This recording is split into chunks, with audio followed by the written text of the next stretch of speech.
Welcome to everyone. It's a great opportunity to have this video conference on sustainable development and peace, and taking the case of the San Andrés Archipelago. This is a wonderful event because it celebrates two extraordinary partnerships. The first one is a partnership that two programs at the Hello School at Brandeis University have built during the last years. The Sustainable International Development Program and the Coexistence and Conflict Program. I think that we couldn't think of a better case where we could approach issues of international development and peace at the same time. It's a great opportunity to celebrate a second partnership that we have built with UPeace Costa Rica. This is the only UN mandated university in the world, and all their students in their different degree programs specialize in the way peace can be built, and this is really an opportunity for this double celebration. I think that partnerships only exist when you have people beyond these partnerships, and I think that it is like in the sky, when you see these different stars coming together in the same galaxy. That's why I'm not always sure. I'm not an astronomer. I'm an astronomer, so I'm not quite sure what I'm saying is correct. But I see some kind of an alignment of stars here.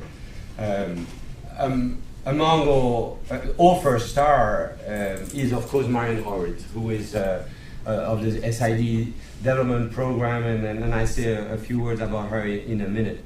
A second star, it's a little remote star. It is there from a distance. It's Juan Carlos, who is speaking from Costa Rica. Our third star is Professor Theodore Johnson, who is also our colleague in the Coexistence program. But I think that this conference would not have been possible without the incredible support of a team. And the team's first supported by Camilo and Hannah. Hannah Brown is an alumna of the Sustainable International Development Program and the Coexistence Program. That's why it's one more reason to have her on board. But also Camilo is also part of the CITCO dual degree program. And without his support, without also his work on that case, I think that conference would not have been possible. But I also want to add that in the background, our assistant director, Sandy Jones, has been extraordinary in putting all of this together. And I think we all know how much time and dedication she put in putting this together. We have a broader team, people helping us with the camera, Seth and Caitlin with the organizational list. So Mark, of course. So it's really a team effort, and that's also why I'm so thrilled about this. I don't want to make the introduction too long, because I know I could. Well, you all know I could. But I think that it is important to say why we thought that we needed to start with this wonderful trio, like in music, a trio, three instruments playing each one their melody to make harmony together. And Marion and Ted and Juan Carlos are the three instruments of these little orchestra. And I want to start with Marion because probably more than anyone here, she has the legitimacy of having lived, if I'm correct, 25 years in the San Andrés Archipelago. So she knows about the place. She worked for the Colombian government.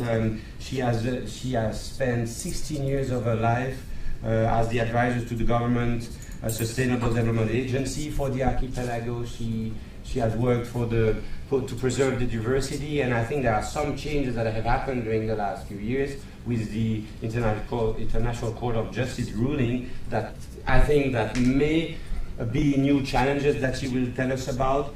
I think that Ted also has been spending some time with Hannah in the San Andrés Archipelago, also addressing some issues of coexistence, and I think it would be fantastic to have also his actor's point of view. And of course, Juan Carlos is, as the director of the MA program in International Law and Human Rights at UPeace, also the head of the doctoral program over there. He's very knowledgeable about these concepts of UT postulatis juris, which, if I translate it as I can, there is a customary law that says that this island was owned by possession since a treaty, if I'm correct, 1803, but the ICJ ruling of 2012 has changed that and has shifted the island, at least the water, closer to Nicaragua. And again, I'm always looking at every one of you to know when I make a mistake, because I'm not an expert of this at all. But they will tell us all about this. They will tell us about ecology, the fate of this racial community, a very special community in the island. So it's also about indigenous rights, about coexistence within the island, respect of human rights on the island, development on the island, development of the biosphere around it, and preserving biodiversity. It's also about international coexistence between Nicaragua and Colombia. I told Marion and Ted, as we were preparing this, that I don't think there is any other case that is so unique in the world where everything is there. So if you're pursuing the CITCO dual degree, I think everything is there, and it's just a first step that we need to celebrate, of really starting to look at these different angles. So Marion, maybe it would be great if you started and gave us a first overview of what are the challenges here. Thank you. Thank you, Marion. Thank you for being with us. Thank you. Thank you all so much. It's a pleasure to be here. As Sandy explained, hopefully you'll have some questions that will emerge, so please jot those down. After all of us have presented, there'll be time during the panel to talk about any of those. So we've entitled this A Case for Sustainable Development and Peace. I'm going to give an overview of the San Andrés Archipelago, a little background and history of the San Andrés Archipelago, just a little background. Other people will talk more. I think Juan Carlos will talk more about this, so you'll have the overall picture of the dispute, the ICJ ruling, and I will present, having worked for the Colombian government for years, I actually have their permission to present the Colombian government position. And then I'll just tell you a little bit about my role in this and a few closing thoughts. So, a few facts for the overview. Very few, but just what I think you need to know to understand the case. So, I'm so used to, never mind, don't move, don't move. No, I can point, don't move. I'm one of these people who jumps around all the time. Don't move. I'm just doing so we could see No. Yes, anyway, the San Andrés Archipelago is here. See that red box? That's not the exact boundaries. It's Colombia's only oceanic department. It's a long chain of very small remote islands, islets, coral atolls, reefs, and banks in the southwest Caribbean Sea. The territory is judged to encompass about 10% of the Caribbean Sea, so it's actually very substantial. And the term archipelago, which I'm going to be using all the time, can refer either to the connected group of islands, or more commonly it'll be used to also include all the sea surrounding the islands, and that's very relevant to this case. So the San Andrés Archipelago, here are the official boundaries, and we'll get into that. The crosshatched area at the top, see that area at the top? That's jointly managed between Colombia and Jamaica. And the area is closer to Nicaragua. It's 230 kilometers off the Atlantic coast of Nicaragua and 800 kilometers off the Atlantic coast of Colombia. So, the emergent sites in the San Andrés Islands, and this is very important because archipelagos are looked at as water, and places that are above water, particularly at low tide. So there are 3 inhabited islands, and there are 7 significant uninhabited coral atolls and islets that have emergent territory that's judged to be land. The maritime boundaries, as they existed up until 2012, are shown here. So here's the archipelago. This is the maritime boundaries of all the Caribbean. A lot of you may not work in, I work in ocean conservation, so maritime boundaries are something we look at a lot. Most people never think about them. Most people are very land-oriented, so they never think about the fact that sovereign nations own marine territory too, and it's very significant for them. So we have the border with Honduras, the Cayman Islands, Jamaica. Then this part is the connection. This whole thing is Jamaica. Then there's this little part between the territorial waters of the mainland of Colombia, so this is important too, and the archipelago. And you'll see there's a gap there. This was never legally defined. That border is not defined by law. Then Panama, Costa Rica, and then Nicaragua. So this border here, which was drawn along the 82nd meridian, this is the one that's in dispute. So we'll get to that in a minute, but it's important to have the lay of the land. So a little bit of background now on the archipelago. So one thing it's important to know right off is that San Andrés has a very long socio-cultural history distinct from Colombia. The people are completely different from the people of mainland Colombia, and they have a different history, different language, different culture, and they do not consider themselves Colombians. So these are, I'm going to call them the islanders. They call themselves islanders. We'd say islanders in regular, but in Creole English they say islanders, so you're going to hear me saying it that way. They descend from English settlers, African slaves, and West Indians from other Caribbean islands. You'll probably hear them sometimes referred to during this panel as the Raizal people, R-A-I-Z-A-L, which is a name they were given by the Colombian Constitution, but they did not select that name themselves. They call themselves islanders. The other groups that inhabit are migrants from mainland Colombia, mainly since 1955, and they are now the vast majority. And a small number of immigrants, particularly from the Middle East, who have a tremendous amount of economic power in the archipelago. So the important things are that islanders are now a minority in the territory, and that islanders, as I mentioned, have a traditional culture that can be at odds with more recently introduced systems. So the islanders, as descendants of English colonists and African slaves, these how many is it? 1, 2, 3, 4, 5 characteristics I'm about to give you are actually quite important, because these are the international definition of an indigenous people. And the Colombian government argues they can't be considered indigenous because they are we're an English-speaking colony. And how can that be indigenous? However, according to international law, they are recognized as indigenous by the UN. And here's why. They were the first people to inhabit the archipelago. Nobody else lived there till they went. And they lived there for 200 years before the establishment of the present nation. They possess a common history, language, and culture distinct from that of the nation. They claim both a territory, a physical geographic territory, and sovereign rights that are unacknowledged and unrecognized by the country. This is very important. And they've been excluded and marginalized from political and economic decision making, and they themselves, most importantly, self-identify as a completely distinct group of people within not just the nation, but the world. So this gives them all the commonly accepted determinants of an indigenous people. So just a quick bit about the present situation. Particularly because of the massive migration, unemployment is now at 53.6%. 35.7% of the people who are employed make less than minimum wage. Minimum wage is not very high there.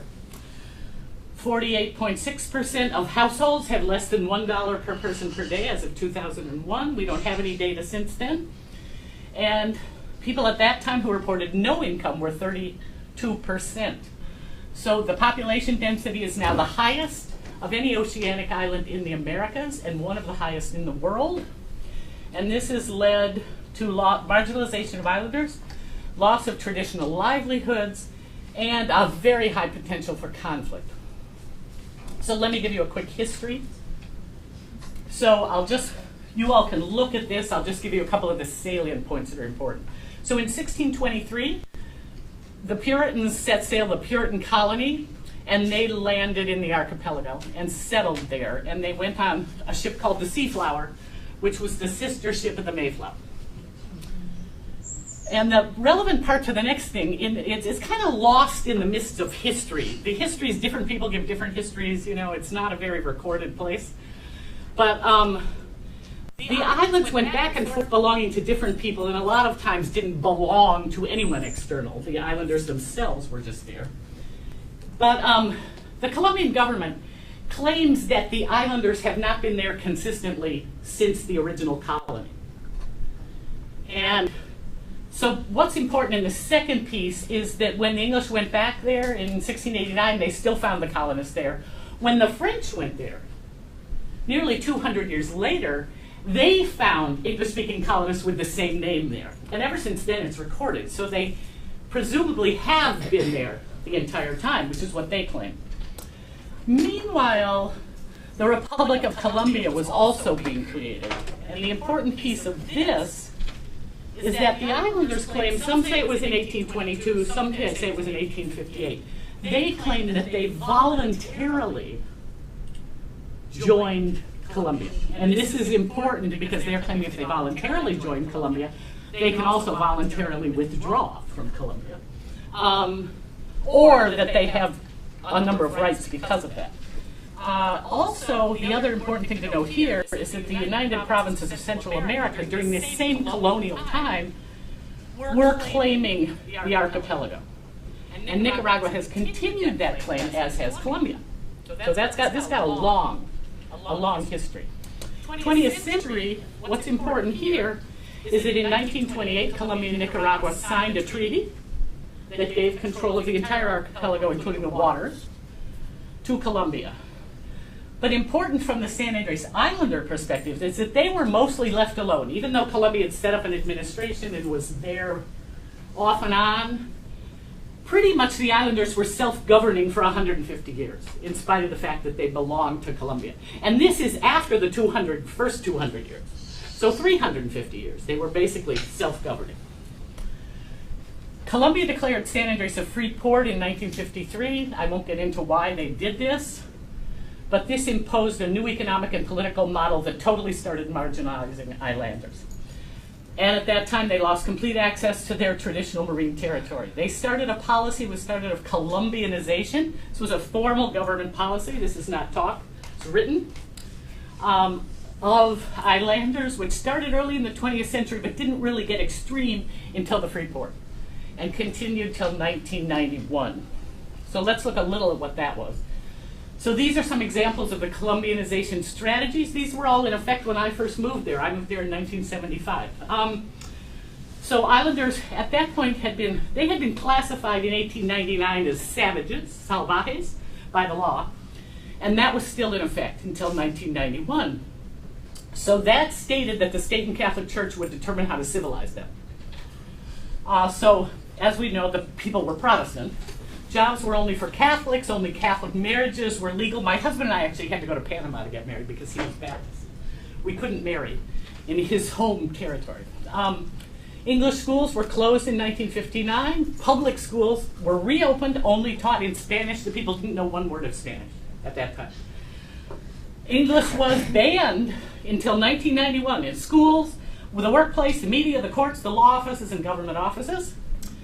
People like my mother-in-law never did learn a word of Spanish, for example. The older islanders still don't speak it at all. And all, as with many colonialized places, the governor, all police, judiciary, etc., all were sent from Bogota.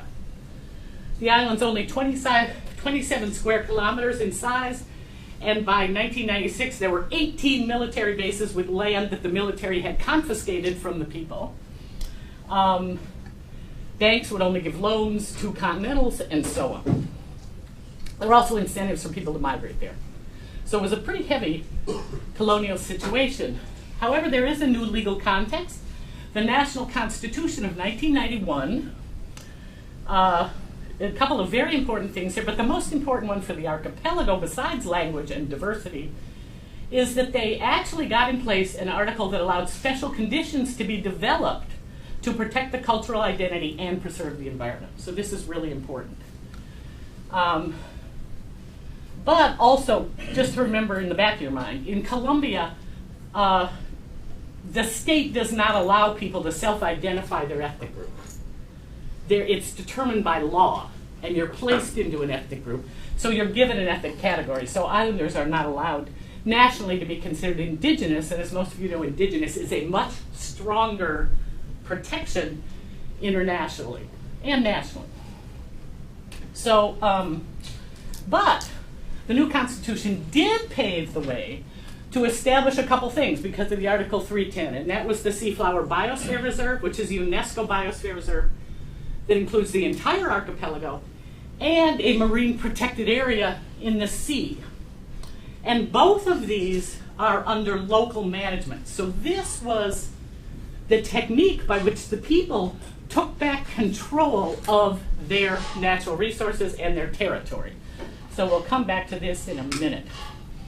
Another reason we could do this, I was working then with the government, and I'll get to that later, but these areas were also of extremely high ecological significance. The most significant coral reefs in the entire Atlantic, and largest and most productive. And as you can see, other things. So the area is tremendously valuable to biodiversity, fisheries. So here's the Seaflower Marine Protected Area. As it was created, 3 large sections, 65,000 square kilometers of territory. Okay, the dispute. I'll summarize that for you real quickly. So who says they own the archipelago? Here's President Santos of Colombia saying it's ours. Here's President Ortega of Nicaragua saying it's ours. And here's a young woman, an islander, who is the lawyer who is what's called the Defensor del Pueblo, the defender of the people, who's saying, what are you two countries talking about? We don't want anything to do with either of you. We don't know either of you, and it's been ours since 1623. So the timeline of the maritime dispute, real quickly, you'll learn more about this, I think, from Juan Carlos. So 1980, what happened? Remember there was a treaty? 1980, Nicaragua repudiated the treaty and said it had been signed under pressure from the United States, so they were no longer going to be party to it. So at that point, the territory went into dispute, and Nicaragua filed a claim to the International Court of Justice under President Aleman that the territory belonged to them, a claim. For the whole territory, all the islands and all the sea, the entire archipelago. The first ruling was in 2007. The International Court said the 3 inhabited islands are Colombian sovereign territory. And then the rest of it just sat. We just kept doing our work same way as ever. I work in marine conservation, so we just kept working the same way. And then suddenly, in 2012, the ICJ ruled that Colombian sovereignty over all the emerged territories. That's why that's important. But they gave Nicaragua most of the marine territory. 9 days later, Colombia announced that they refused to comply with the ruling, and that decision is still in effect. Why do Colombia and Nicaragua care? Well, it's an enormously productive place. It's a very strategic location in the Caribbean. It has a lot to do with regional power and politics. There's oil and gas, fish and seafood, issues of security. A lot of drug smuggling runs through there, as you can imagine. Marine biodiversity, transportation and shipping lanes. So the ruling, real quickly. Trying to keep within my time here. The important things to note here, the ICJ redrew the maritime borders, giving Nicaragua a border 200 miles from their coast. And as I said, I think Juan Carlos will go into this part. A small segment of the disputed area was given to Colombia so that the islands were not totally surrounded by Nicaraguan waters. And Colombia was given jurisdiction over all the emergent territory. But most affected by the ruling, of course, are the people of San Andrés and Old Providence, who have lost more than half their traditional territory. And you need to understand, they regard the ocean as their common land. That's where they get their living. So here was the literal result. Before the ruling, the archipelago was 180,000 square kilometers. After, but remember, Colombia doesn't accept this. So after the ICJ ruling, in other words, I am able to say that this is not official. This is what the ICJ says. That there's 89,232. So it went down by more than half. The Seaflower MPA went down from 65,000 to 30,000. And the common management area with Jamaica stayed the same because they were not part of this case. So here's what happened in the ICJ ruling. This whole blue part, including the green, used to be, and the pink up there is the part with Jamaica, was all the archipelago waters before, and now the green part is Colombian, but all the blue is Nicaraguan. The most significant fishing grounds for the islander people are up here. So they now can't pass through those waters. So Colombia's position. The Colombian Constitutional Court ruled this May that applying a decision by the ICJ cannot take effect nationally without a treaty between the two countries. This verdict upheld the position of the President Santos. An international decision is not applicable according to the Constitution that nations control their borders. So publicly, Colombia takes a dualistic legal approach. It's kind of interesting. They don't dispute the legality of the ICJ to make a ruling. They state that the nation doesn't have to abide by it because it's against their country, and they're a sovereign nation. So they have a little precedent there that's interesting, which is that in 2008, the U.S. Supreme Court did something quite similar than an ICJ not in the U.S. So there's precedent to that. More about this later. Nicaragua in September 2013 launched another ICJ act requesting more of the marine territory, that it wasn't well defined by the court, are claiming more. I told you about the court case, then President Santos was reelected. So his administration is still in power. And Colombia has been presenting additional arguments. Things are continuing. So my role and a couple thoughts to close. So I need to make clear to you, I'm not unaffiliated or disinterested. You may have already gathered that by the way I talk. I wouldn't say bias, because bias implies a prejudice, and I don't really have a prejudice in this case, but I am not unaffiliated. And you may think even for all the years I've worked with Colombian government, my first affiliation is to the Colombian government. That is not correct. I moved to San Andrés in 1975. I'm a Colombian resident. I'm proud to be a Colombian resident, but I have been part of an islander family since 1979, and I'm extremely close to my in-laws, and I was basically the only American I knew who lived there all that time. So I was very much part of that culture. I have lots of extended family from that side of the family up here in this country. So as soon as the new Constitution came into effect in 1991, everything we had to do before that was very under the radar. People were disappeared. It was very dangerous up till then. 1991, I started openly working with grassroots NGOs on indigenous rights, and was fortunately very instrumental in getting the islander people declared indigenous internationally. They were not aware of this option, and have worked a lot on issues related to natural resource management. So from then 1996 to 2003, I worked with the Colombian government full-time at an agency that manages the natural resources in the archipelago, but is entirely controlled by indigenous people. I was the only person who was not from the islands who worked there. Now there's some people from the mainland. And I've worked for the last 10 years part-time for the Colombian government, also for the Ministry of Environment in regard to this case, some. And I did lead the process, the participatory projects to set up the Biosphere Reserve and the MPA. So I've got a very strong attachment to those projects. So a couple final points to ponder. Colombia's case to the International Court of Justice. I have the entire transcript of their case. I can send it to all of you. It's public. They did not mention the ecological significance of the area at all. Didn't mention it at all. And not only that it's significant to global marine biodiversity and ocean conservation, but that organizations like the World Bank, the Inter-American Development Bank, IUCN, global environment facility, the UN have poured in millions of dollars since 1995 to save this territory. The Colombian case also did not mention that there were any indigenous. They didn't mention that the islanders existed at all. They implied that it was exactly the same as their own people from the mainland. They never said there were people who had lived there since the 1600s who lived off of this territory.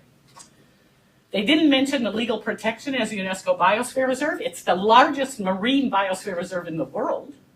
Nor did they mention the marine protected area, which is the largest in the Caribbean, and indeed in the continental Americas. It's a heritage site, and that had been identified as a global priority by UNESCO and the IUCN. Colombia mentioned none of these things. So the point to ponder is, why not?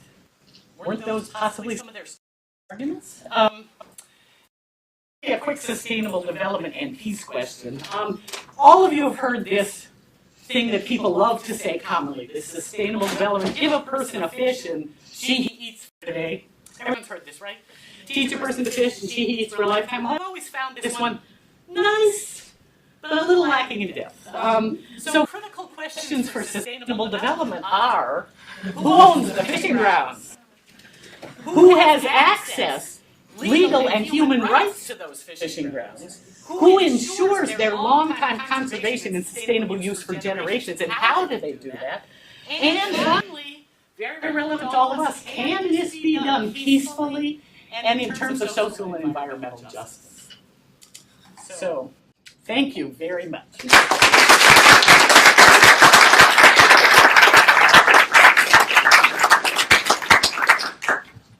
Thank you so much, Marion. I mean, was I lying when I said it's a fascinating case? No, right? It's an incredible case. We are very lucky to have Juan Carlos with us, and I see him there, and I wish I could shake your hands. I know I can't, but I also want to put our two, I don't know if you see that, but or 2 cups of Heller and UPeace together. Right? So I mean, even though it's not the same as you being there, I wanted to say how pleased we are to have you with us. Well, I don't know how much you know that in Latin, international law was defined as jus gentium, and in fact, jus gentium means the law of the people, and and I think that we have lost a little bit what that means. But I always say that it's the law that is done for the people and not the people for the law, and that means that the people make the law. We shouldn't deny that in many ways states make laws, international organizations do, there are different ways, the courts make the law, but at the end, it's the people who make the law. And if we start with that, it could be a strong case for customary law. The fact that you have people living there in a space, and somehow the fact that they are living there is a strong case in international law. But as you see, and that's a problem of law, and I'm sure that Juan Carlos will tell us this, right? You have different sources of the law. Next to the way the people create the law, you will also have the law of treaties, right? That come from states interacting with each other. We have alluded to the treaty that happened 200 years ago, but we could also talk about the law of the sea treaty that is suddenly putting together these 200 nautical mile line, right? So I think it's another source of the law. Next to the law of the people, there is the law of the treaties. But now we see there is a third source of the law, which is the law of the court. The International Court of Justice in The Hague made a series of rulings. So who is right here?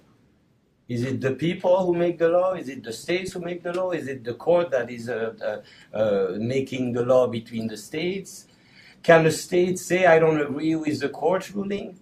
I'm telling you, these are incredible questions. But as you see, it's a conflict of laws, right? And there is not such a, I always say there is not such a thing as the law. That does not exist. You have different laws, different ways of interpreting it, And we need to find a way of peacefully allocating who is right or wrong in this. And I think that's also what Marion said at the end. So, I mean, we couldn't have a better, well, we have a lot of lawyers in this panel. I sometimes forget I'm one, but you could suddenly realize it for a second. But the real lawyers are on my side here, right? So, Juan Carlos, I mean, I'm sure you have so much to share with us about this case. So we really look forward to hearing you about what is the impact of these ICJ rulings, right? And the last one in particular, is there any chance this could be overruled, partly overruled? I listened to the last comment from Marion that I found extraordinary, right? It looks like these different international organizations don't talk to each other, right? One is doing something, I mean, it's the right hand again doesn't know what the left hand is doing. So how do we put all of that together? Juan Carlos. Well, dear Alan, thank you very much for the invitation. I'm sorry that I cannot share the panel with Ben, with Marion. I'm honored for the invitation, and in a way, it's the second chapter of our conversation some months ago about the importance of the case of the San Andrés Archipelago. I'm afraid that Marion and you, I mean, I'm testing too much the stability of Skype. And you are sending me many questions. I'm not sure I will have enough time to respond, but I will try to some comments about what I believe about the case. And actually, I sent Sandy this presentation. I don't know if you can put it on the screen. It's on the screen. It will be easier. Yeah. Yes, actually, I just to take the first screen. This is the outline of what I would like to say. It basically, I would like to talk my presentation on 3 elements. It's basically the. I mean, if you do it, I believe you. I mean, I don't need to see it. You will need that. But it's the main elements of the decision, as it is. Also, to try to tackle the main question of a land. I mean, who's right in the decision? Do we have a conflict of law, etc.? And I would like to address the point about the function of international law, especially in the context of the University for Peace, the agreement that we have with Brandeis University, is basically what is the function of the objective international law at the end, and with some conclusive remarks about the case. So I think Marion has a wonderful, the second, please, move to the next screen, please. Okay. I think Marion Howard has very good sort of explanation and summary about the case of this. I think I don't need to go in detail, especially the issues of technicalities about law, etc. But I would say that perhaps it's very important to highlight that the case of the San Andrés Archipelago is a fundamental element of the Nicaraguan history. They have always considered that the island was taken by the Colombians, even with the support of the support of the occupation of the United States, and has been part of one of these elements of unity in the case of the Nicaraguan people. But this has been taken to another level after the victory of the Sandinista revolution. For the Sandinistas to claim this territorial claim over the island has been one of the key elements of the foreign policy. But also not in the case of the island as it is, also with other cases. If you see in the latest years, and the last 30 years since the victory of the Sandinistas against the dictatorship of Somoza in the 80s, Nicaragua, the government of Nicaragua, has presented 7 cases before the International Court of Justice. This is a record. I mean, no country in the world has presented so many cases in such a period of time. I mean, if you see who are the customers of the ICJ, and you will see, traditional states in the United Kingdom, France, etc., but in 50, 60 years. But in the case of Nicaragua, there is, is the second poorest state in the Americas. I mean, the poorest state in the Americas is Haiti, and the second poorest state in the Americas is Nicaragua. taking the International Court of Justice as the ground to do foreign policy, to discuss the relation with the neighboring countries, is an extraordinary from the point of view of lawmaking, from the point of view of the diplomacy.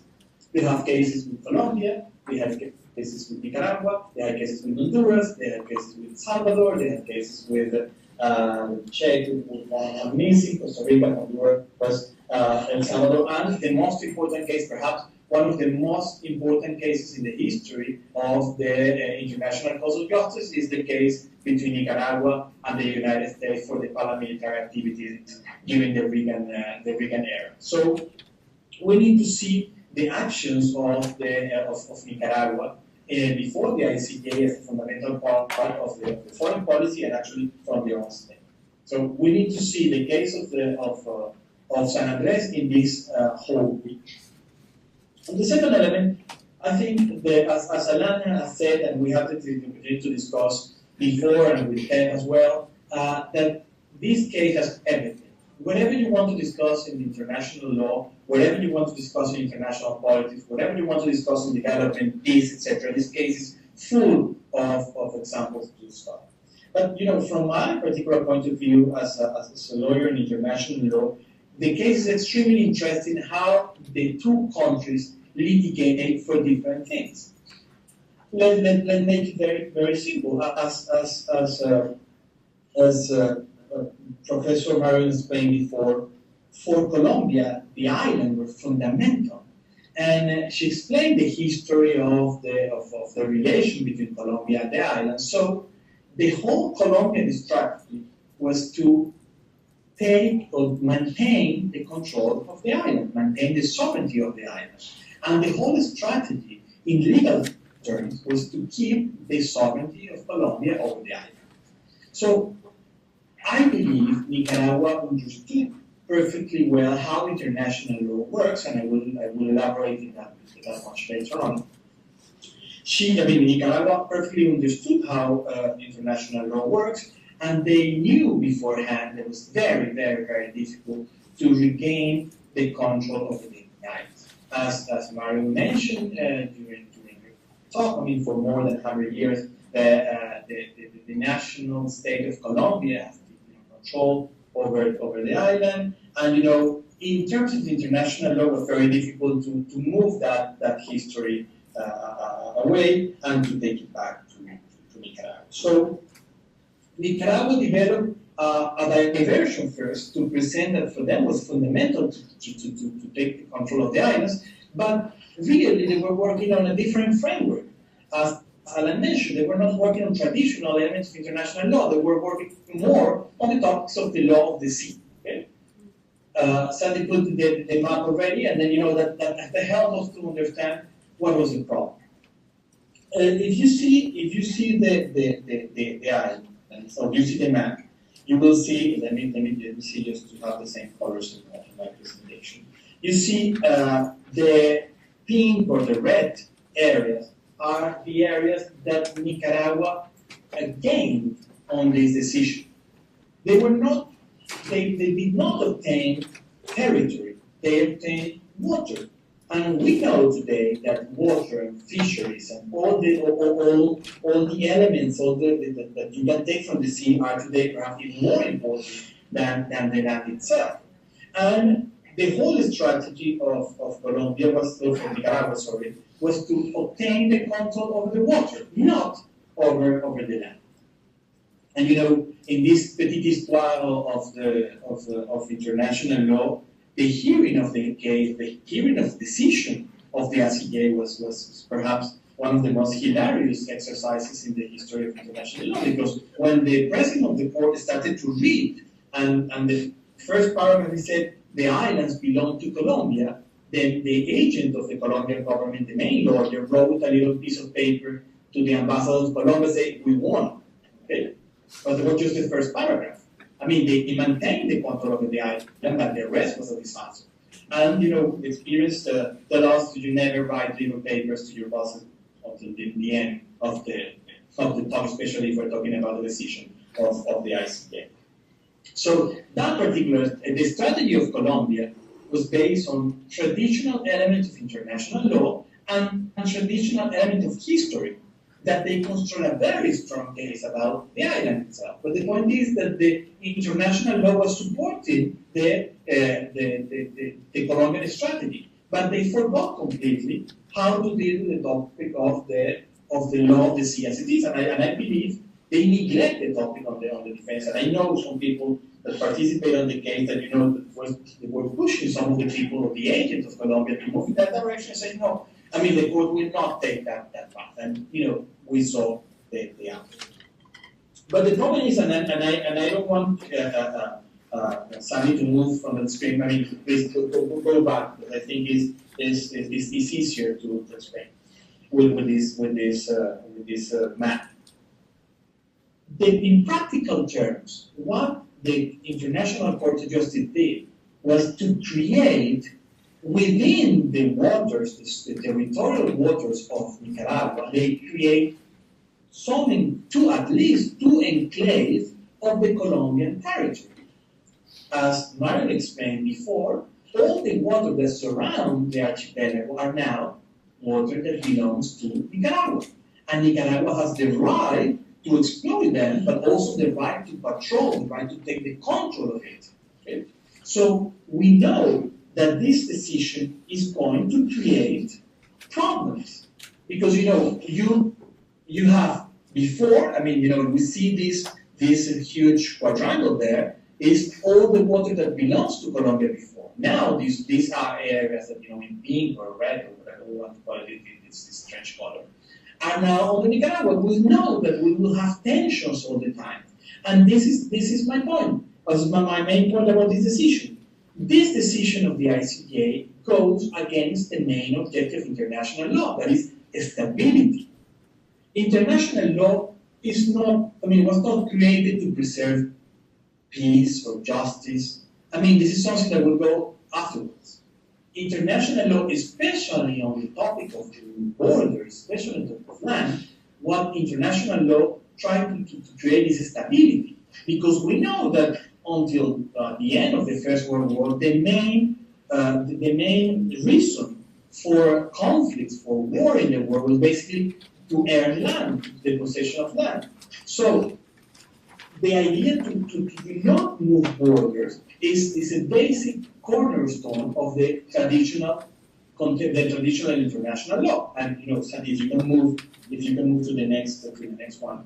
I just want to base part of my argument in one of the sources was pulled by Alain, that is the law of the treaty. In the Vienna Convention of the law of the treaty, there is one particular example that is a very wide extended treaty, but it's a treaty for the countries that are part of that one, but it's also customary law because it was created by the International Law Commission of the United Nations. They have one of the reasons to terminate a treaty is there's something called fundamental change of circumstances. Meaning you have a treaty and between two states, and one of the circumstances that allows force to create the conditions to sign a treaty change, you can claim that you can terminate the treaty as a result of that circumstance. However, Article 62 of the Vienna Convention makes very clear that a fundamental change of circumstances, which has occurred with regard to those existing at the time of the conclusion of a treaty and which has not foreseen by the parties, may not invoke as a ground for terminating or withdrawing a treaty unless if a treaty established a boundary. So international law, in the case of boundaries, is more important to the treaty itself than the will of the state, the circumstances around, etc., etc. So for the case of international law, to preserve borders as they are is something fundamental for the stability, because in that sense, basically what you're doing is avoiding conflicts. We know, because it's happening already, that with this decision, and you go back to the map, please, Sandy, just to make it very clear to everyone, the Nicaraguan Navy is patrolling the area. Nicaraguan Navy is patrolling between the two islands, and of course, Colombia is there. The fishermen of the islands are there. They are fishing, and then the Nicaraguans say, you are in Nicaraguan waters. And we know there is a source of conflict. This is in the just bilateral context. And we also know that in recent times, I would say that in the last 6 months, Russian planes were patrolling the area or were flying over. Well, we wouldn't say, even though there were planes of surveillance, but they were flying over the area in agreement with the Sandinista government. Because that now is an area under control of Nicaragua. And we know it's another source of conflict, it's a source of tension. That's why that for me is something that the court of the International Court of Justice act against the basic objective of international law, that is stability. That's why in my conclusive remarks, I just want to summarize that that the decision does not contribute to the peace and stability of the international community, especially in the Caribbean. The Caribbean is traditionally a peaceful area because you have the borders very clear, very well established.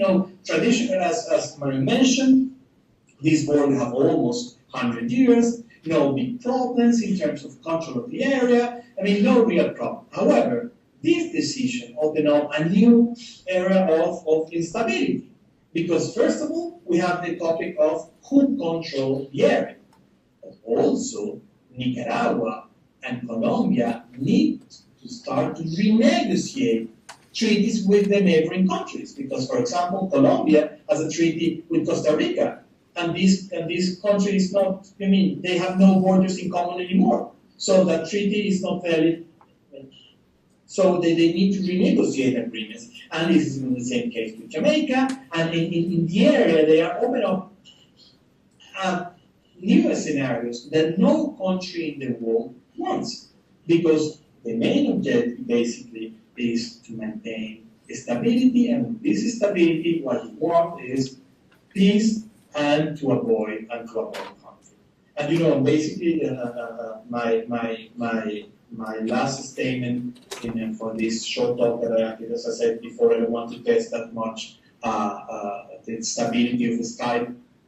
I'm afraid this Colombian enclaves in the Nicaraguan Sea, as a result of the decision of the ICJ, is going to be a source of conflict in the area, and we're going to see the consequence of that decision later on. Thank you very much for the opportunity, and I hope we have time to exchange later. Thank you very much. Thank you. If you think about the role of the law, right? The role of the law is to regulate human interactions so that we reduce the risk of conflict, right? I think the major role of the law is preventive, right? If the law is well crafted, it reduces the risk of conflict. But you see that conflict is unavoidable, right? So even though coexistence should be the way interactions work, conflicts are natural. But then the law happens to reestablish a more coexistential state of interactions. But what Juan Carlos said, which is very important, it looks like the ruling of the court may have created more conflict than actually existed before the ruling. So think not simply about what are the different sources of the law, but what is the purpose of the law, right? I think that very often I say the purpose of the law is to restore coexistence in a state of conflict, when you think about that, right?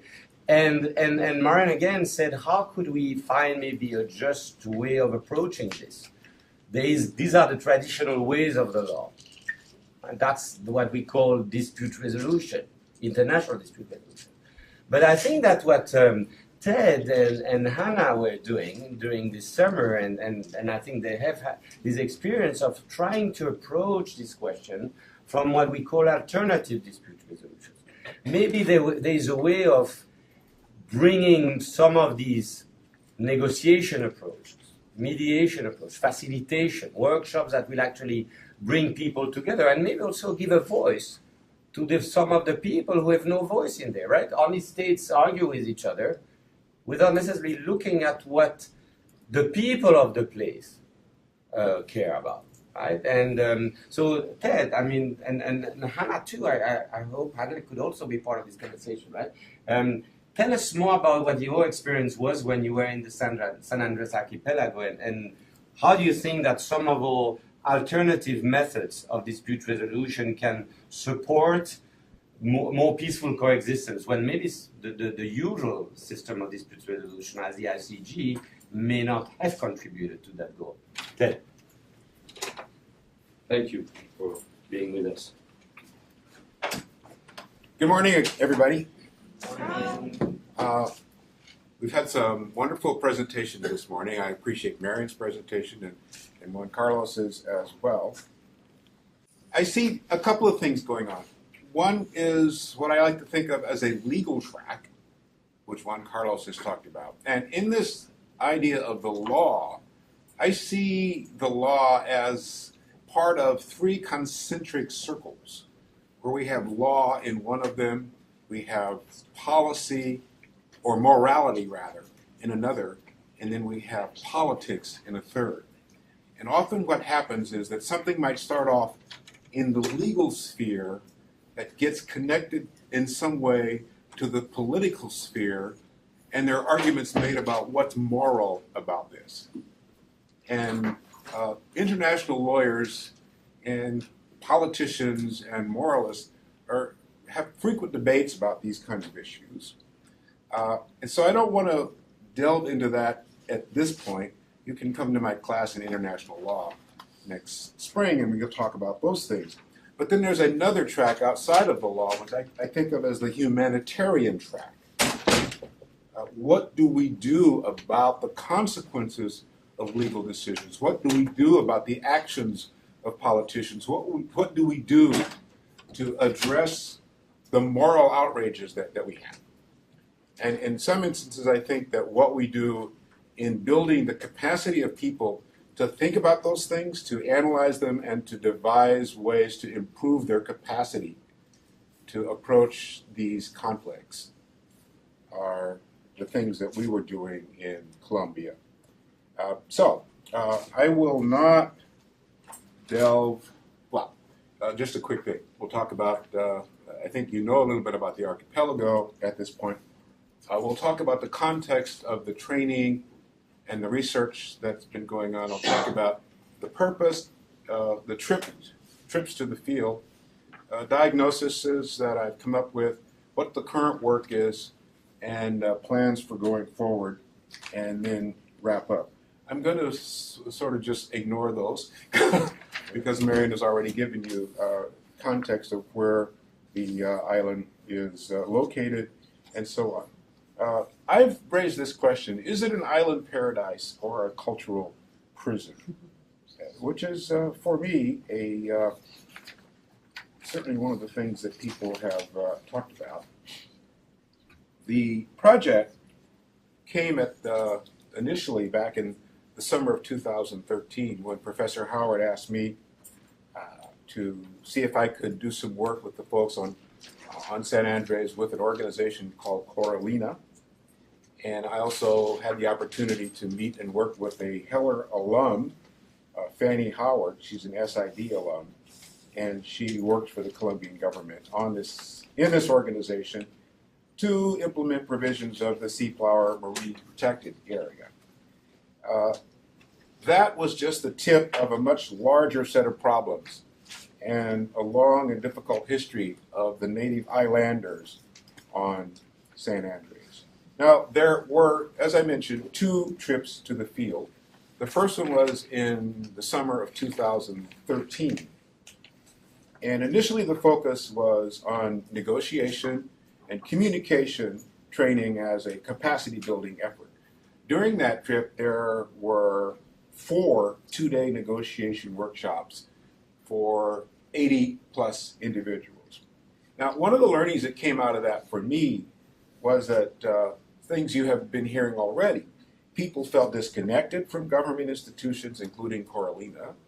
People didn't feel consulted on the design and the development of the Biosphere Project, despite all the efforts to do that, tensions existed between the indigenous islanders and the tourist and recreation industries on the islands. And the local people, while superficially they were nice and congenial, underneath they were boiling with feeling marginalized and disregarded. This would come out in conversations that evolved during the workshop. During the 2014 trip, which Hannah joined me, which was just recently, there were 4 additional workshops, 2 for new participants, and 2 advanced sessions for people who had been in the workshops in 2013, for an additional 60 people, essentially. So we've had opportunities to work with pretty close to 100 islanders over the last 2 years. The advanced training that we did this year involved things such as multi-party negotiations, advanced communication skills, stakeholder analyses, relationship mapping, managing difficult conversations. Let me pull up our next slide. Right. So the question then is, what are some of the issues for the practitioners in this field? Some of the questions and issues, obviously the identity of the islanders, they also call themselves, some of them, Rezals. Is coexistence possible in this setting, right? And how do we address the rights? And I'm going to use the term indigenous people because many of them use that. So those are some of the questions that you can read. I also looked at the UN Declaration of Human Rights, or I'm sorry, of indigenous rights. Some of the things that come out of that are relevant to this group: self-determination, maintaining a distinct political, social, and cultural institution for themselves, and participate, if they choose to participate, in the social life of the state. And manifest, practice, develop, and teach their cultural traditions and customs. I pick on some of these because these are many of the things that the islanders are saying that they don't have. To revitalize, use, develop, and transmit to future generations their histories, their language, their oral traditions, and maintain, in some instances, their own names, communities, and places, and persons. To maintain and develop their political, economic, and social systems or institutions. To develop the right to redress, which includes restitution, just, fair, and equitable compensation for land, territories which have been confiscated, taken, occupied, or damaged without prior and informed consent. The right to determine their own identity in accordance with their customs and traditions, which does not impair the right to citizenship of the state in which they live. These and many other issues were simmering below the surface of the islanders, which of course raises the question, who are the Rezals? In many instances, we see some of these aspects of their identity is strongly traditional indigenous group, deeply historical and cultural roots. Some of them call themselves roots people, which they think, which Rezals is to mean. Protestant religious traditions, Marion talked about these, unique language, food, and customs. There's a proud Afro-English Caribbean tradition, music, food, dance, and deep family orientations. Some of the demographics Marion has already talked about, and I won't go into those in too much detail. Some of my preliminary research, and I'm sure that it's probably dated, but 10 years ago there were roughly 24,000 Rezals, or indigenous people, on the island. While the population today is over 80,000, the islanders comprise roughly 25 to 30% of the population, roughly 25,000 more or less. Some of those figures are still coming in, so this is just an idea. Now, there's a question about the ongoing major issues.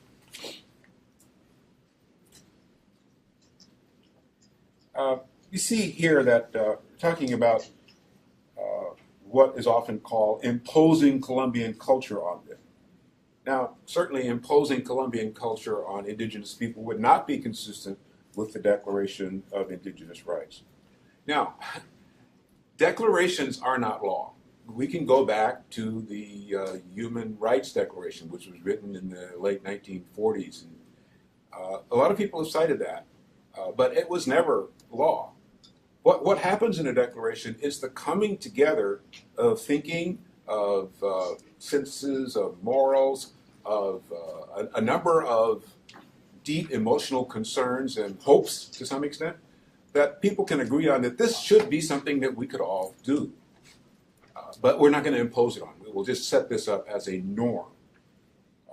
So the UN Declaration of Indigenous Rights, not law, obviously, a declaration of what perhaps in a moral sense should be the rights that countries recognize in people. Here we go back to this law versus morality again.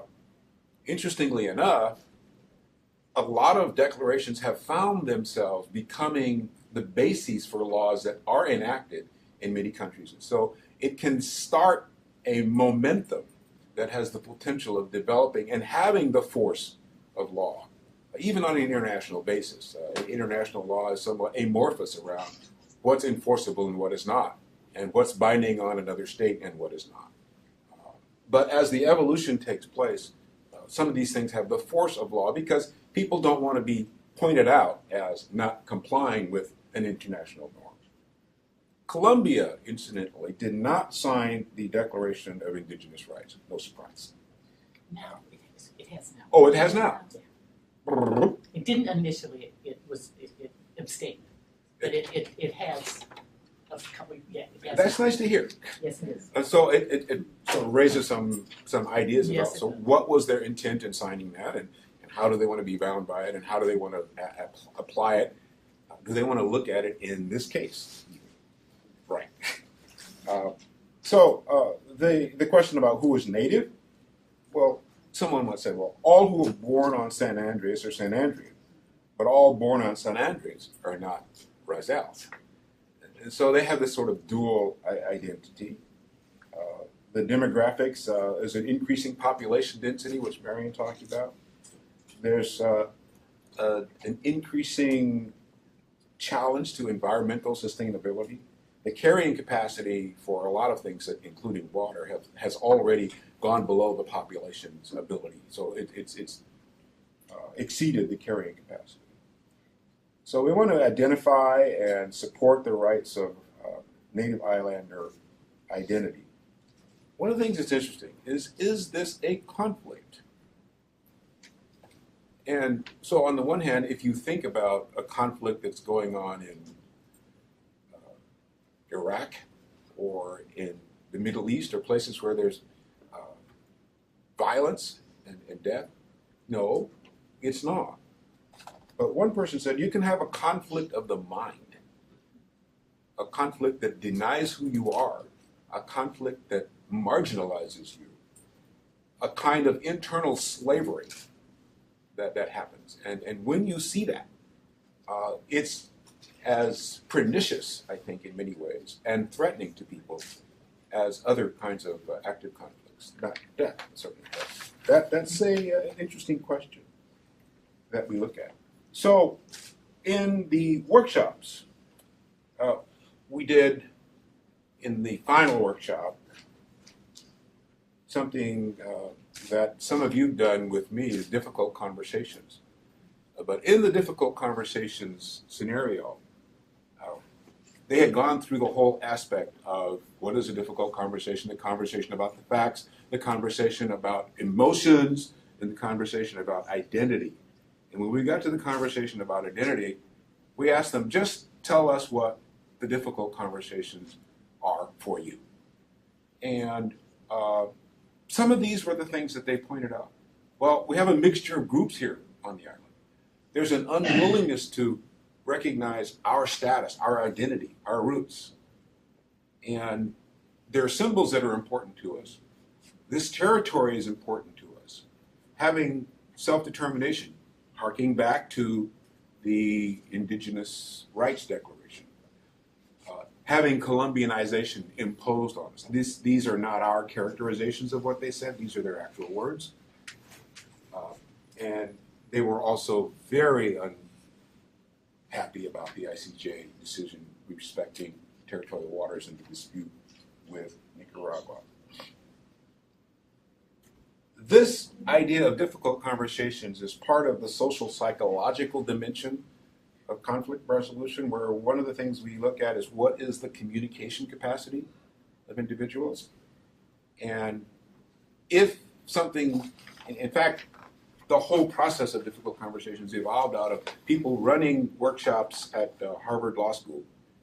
People come by the hundreds, and they were just teaching basic negotiation. And one of the problems that the authors of the book, Difficult Conversations, ran into was, we can't negotiate this problem because the conversation about it is too difficult. If we could talk about the problem, then we could perhaps negotiate it. And so this very nature of having something so oppressive, something so bearing down on you, to even think about negotiation, you can't go there until you can at least get the conversation out. This is part of things that I think of in this whole arena of capacity building. Okay, so what is the role for us? We're not necessarily international lawyers, we're not necessarily diplomats, but us as scholars and practitioners in this field of conflict resolution. So capacity building is the increasing of human development capacity. And some of the things I look about, certainly our thought, our hypothesis was, if the folks in Colombia, in San Andrés, could increase their ability to have better communication and negotiation skills.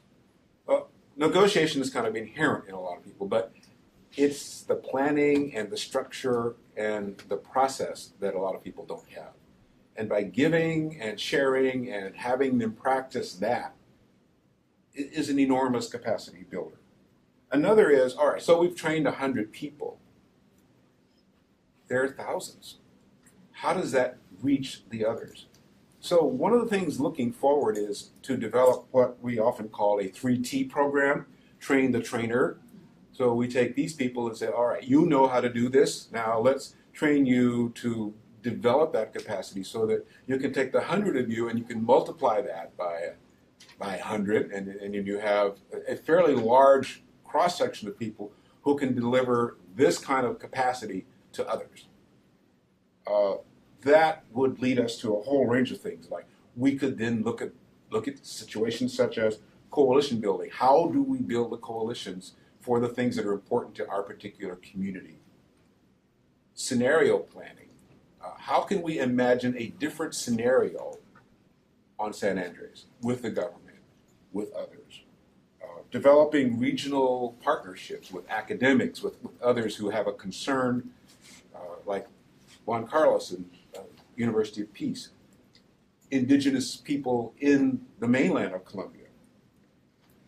All of this can lead to awareness raising and our continued research. And then another thing is that to push this to another level is even to attract funding sources that will in some way provide for the expanding of this capacity. And the question is, so what will the final outcome be for the San Andrés? Would I say from my place, you should now be able to go and negotiate with the government? Absolutely not. That's a decision for them. Once they feel that they have the capacity, they know the landscape, they know the people, they will have done the work. And it's possible that they will then find a venue through which to raise these concerns at a different level. So the nature of the work is one-on-one, small groups, families, communities, and you see them sitting there with papers in their hand. This is their negotiation worksheet for something, and they're talking about it. I mean, and this little one was kind of fun. But that's kind of what it works. It's small group capacity building situations. And we have some alums from both 2013, which are on the right, and then 2014, which are on the left. And ultimately, the work is slow. It's kind of hard to get around. Sometimes you have to take unusual transportation. But in that process, we do meet and have the opportunity to interact with lots of people. So that's our work. It's taking it from this high level of what is the international law down to let's build the capacity of people to analyze what's happening at their level. So this is, if you want to think about it, a track 1, 2, and 3. We're at the grassroots. Thank you, Ted.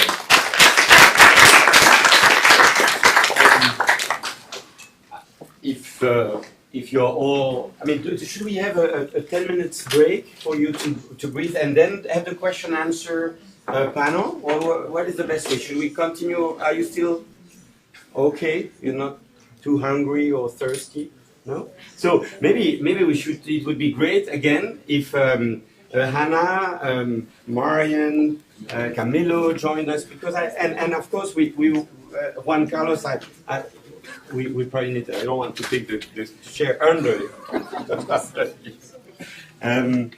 I think that there are certainly a lot of issues that could be raised here, and I'm sure that the different presentations have increased your willingness to be part of the discussion. So I want to open it to you immediately. I just want to tell everyone that there will be an official signing of the agreement between UPeace and Brandeis University. So our former dean and now provost Lisa Lynch will come at some point during this probably time.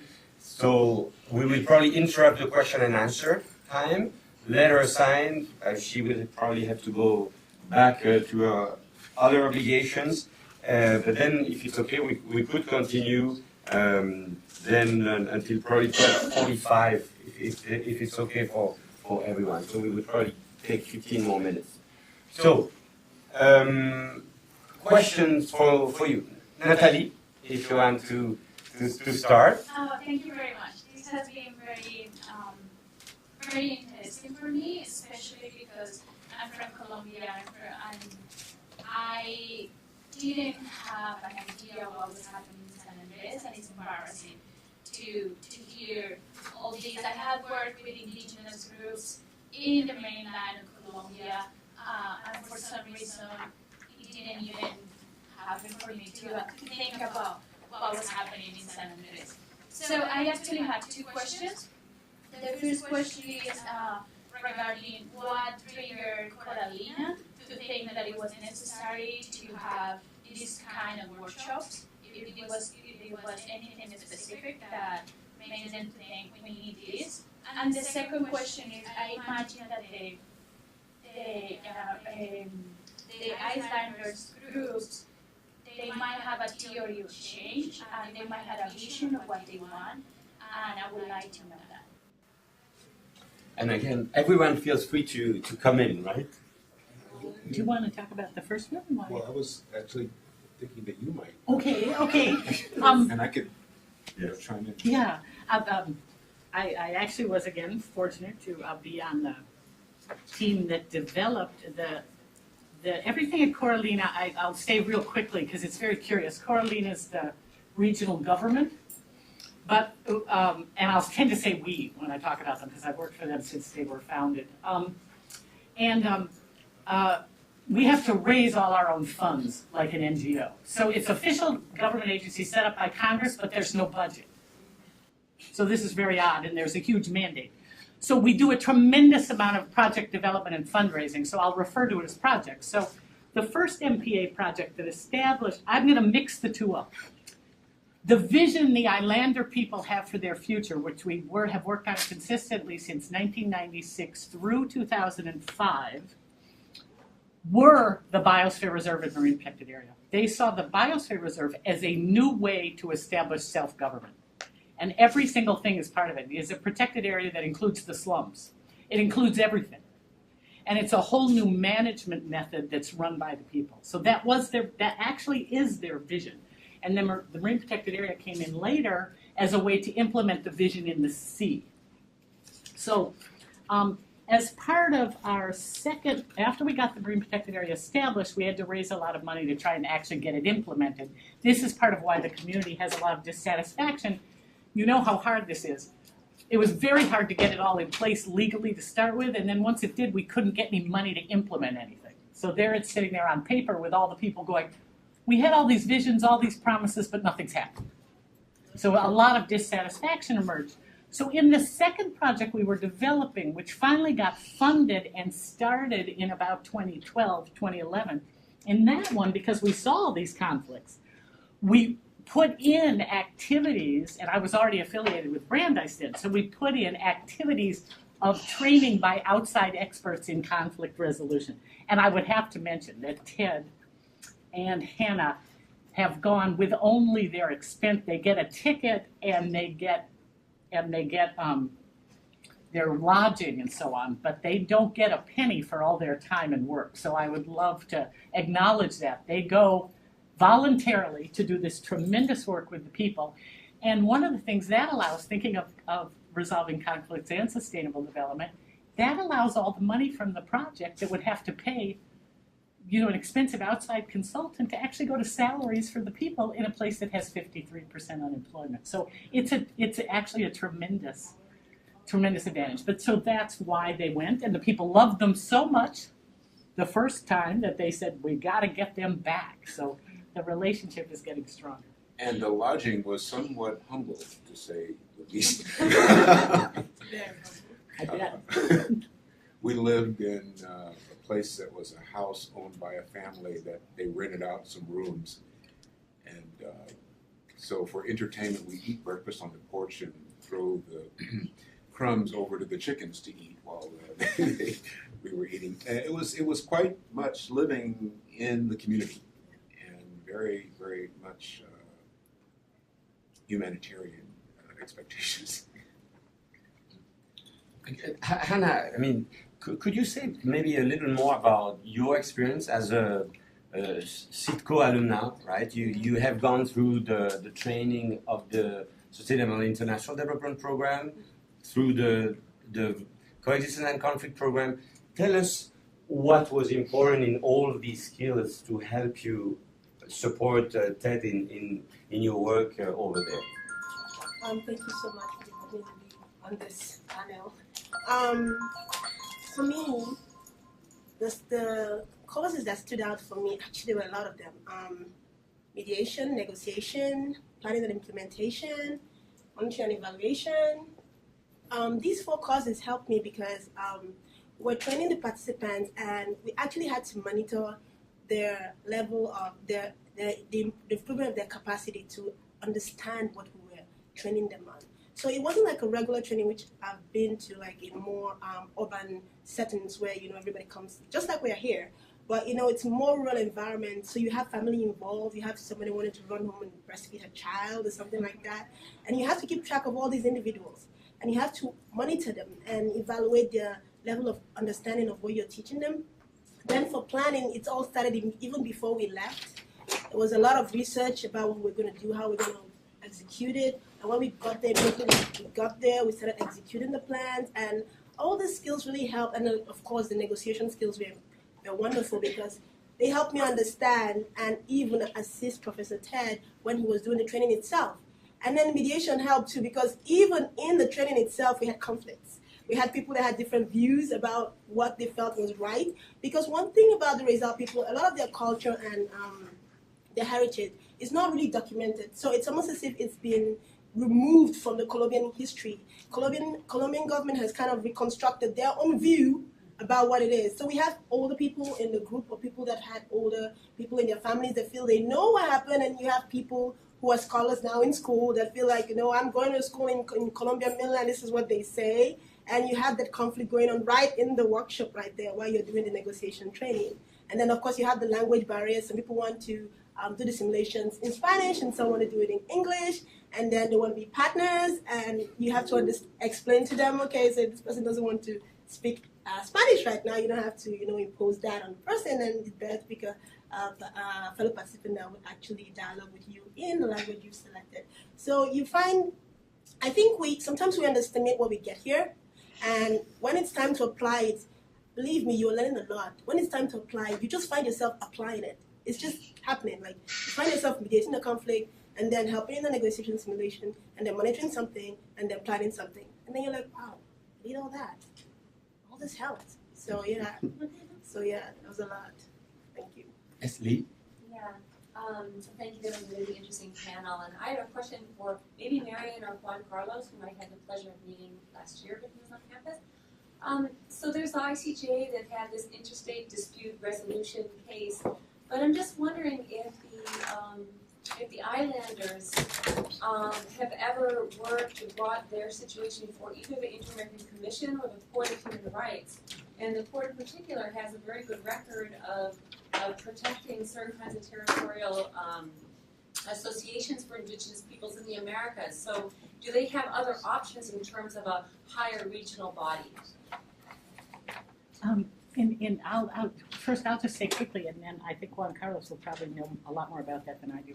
The picture I showed you that happened immediately after the ruling, I think we got that delegation to Geneva. It was the following January or February. The ruling was November.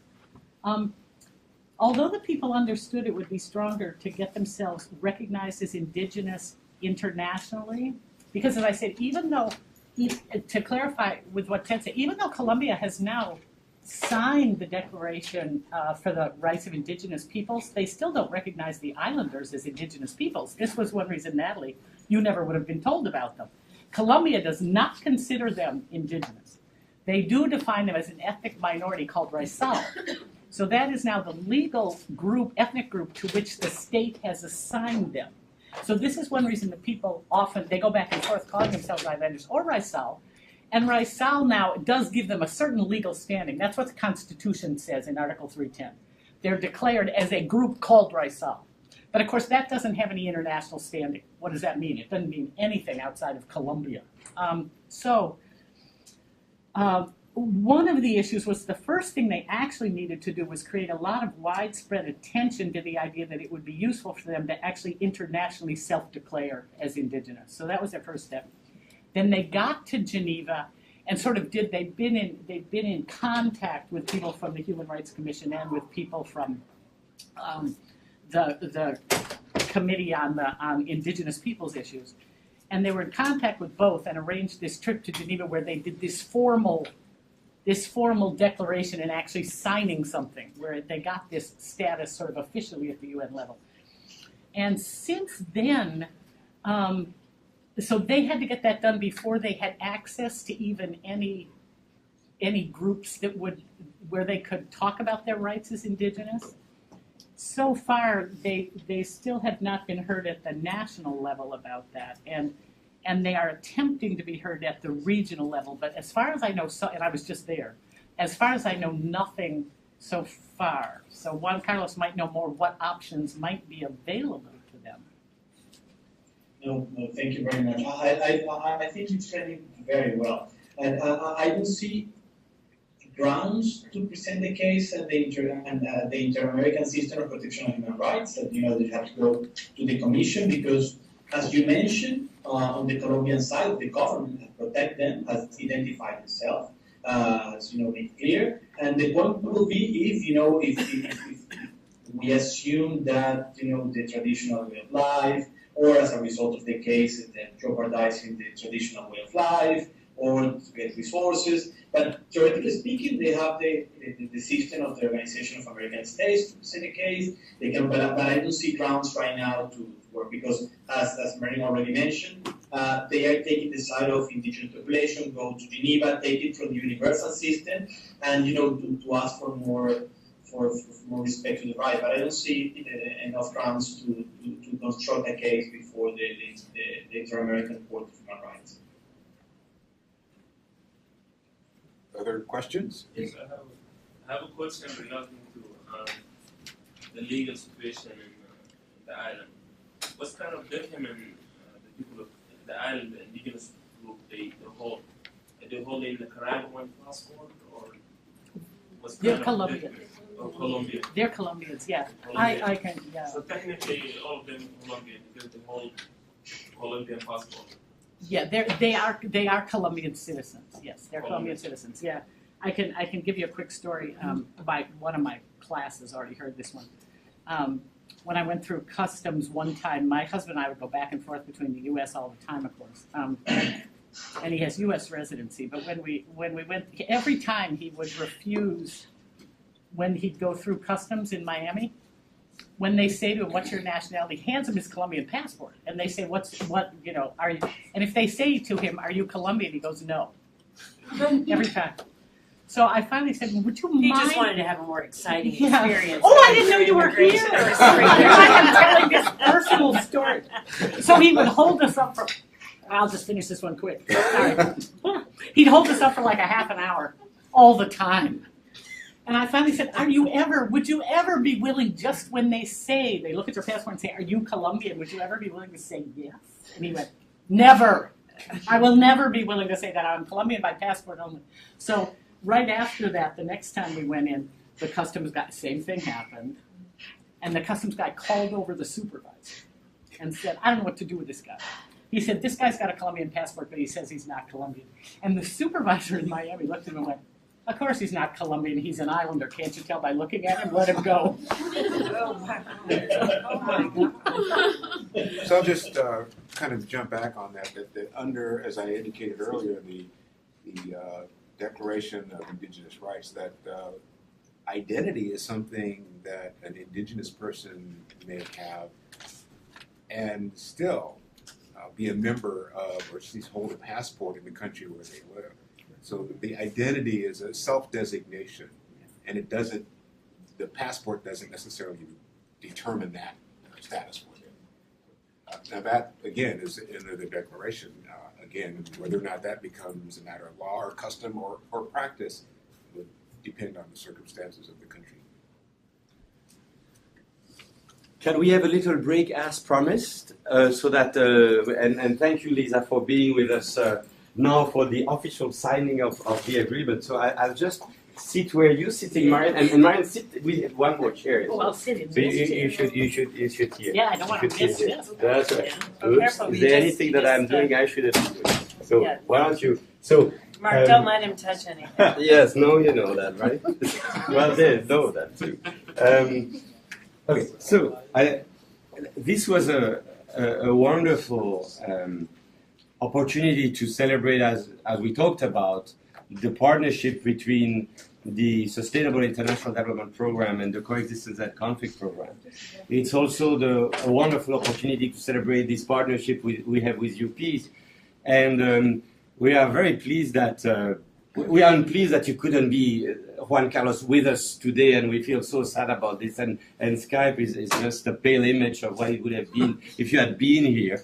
But I'm so pleased that Lisa could take a few minutes to be with us today. It's coexistence of programs, it's coexistence of universities, it's coexistence of peace and development, of international law, of people, of states. I think it couldn't be a better moment for us to do this signing. So, Lisa, I know we have a document, and thanks, Mark, for preparing it. So you will immortalize this signing agreement between UPeace and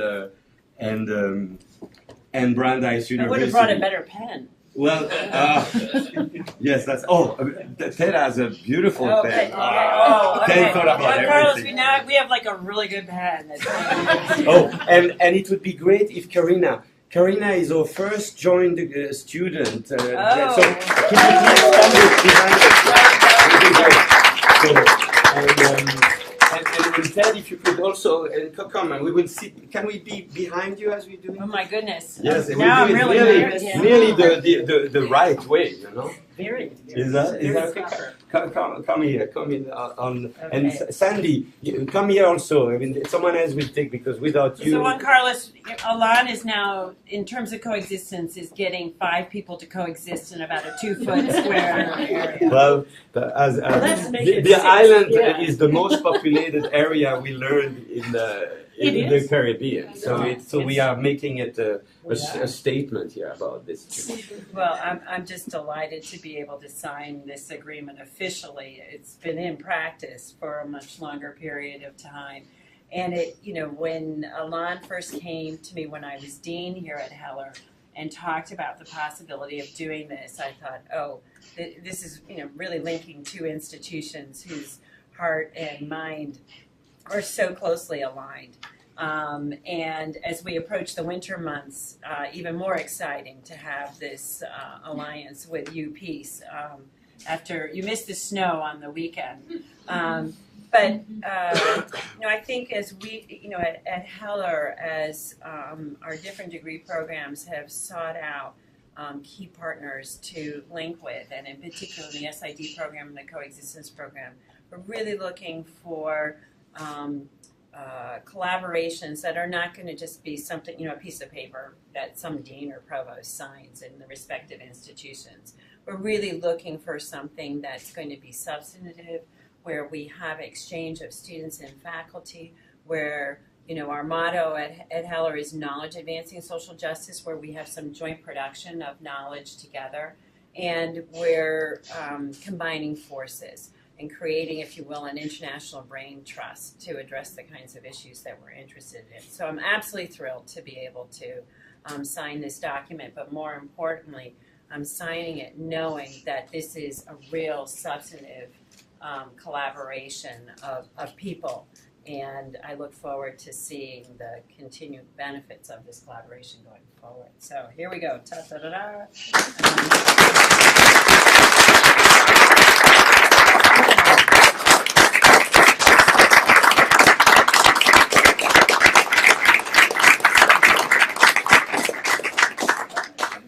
Okay, there you go. It's the paperwork. It's done. It's done. And we'll get copies all made appropriately and stored appropriately, and etc. So congratulations. Thank you so much. Thank you. Thank you.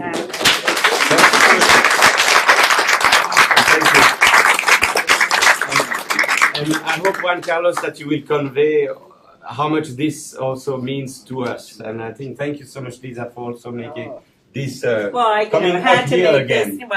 This one Yeah, we need to find a lot of opportunities. Yeah, to bring you getting back me out of the here. office down the hill is always. I was going to say you have to escape before we force you to stay here, and a big conflict would emerge. We'd love to keep you here. All right. Well, it's Thank good you. to see you all. Thank Okay. you. So, can we resume maybe your conversation? I just will thank Lisa. Thank you.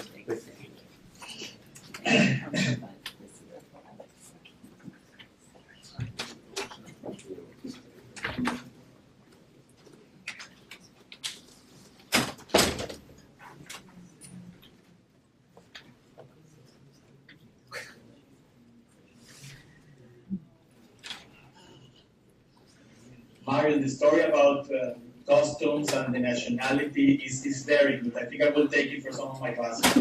Perfect. It's a hilarious. great. I can imagine the face of the poor guy and the costumes. And I'm glad you like it. No, it's although it's a personal story, it is a great story, as Ted followed up with, about self-identification, who you are, and how fundamental that is. So, thank you. I'm glad you take it. Absolutely, it's yours to take. Questions. I know that there were so many more questions. Reem, Tariq, and also Sarto. I'm interested in the part where we should be working on a scenario, like planning a scenario about if I'm to take a bit of what we are taught in the planning and implementation regarding the stakeholder analysis versus in COEX and how we talk about the different characteristics of different groups. How can we get these different people to agree on something and accordingly start planning a scenario for it? We have a lot of stakeholders included even in the islanders as a group. It's a huge group with a lot of differences, the way I understand it.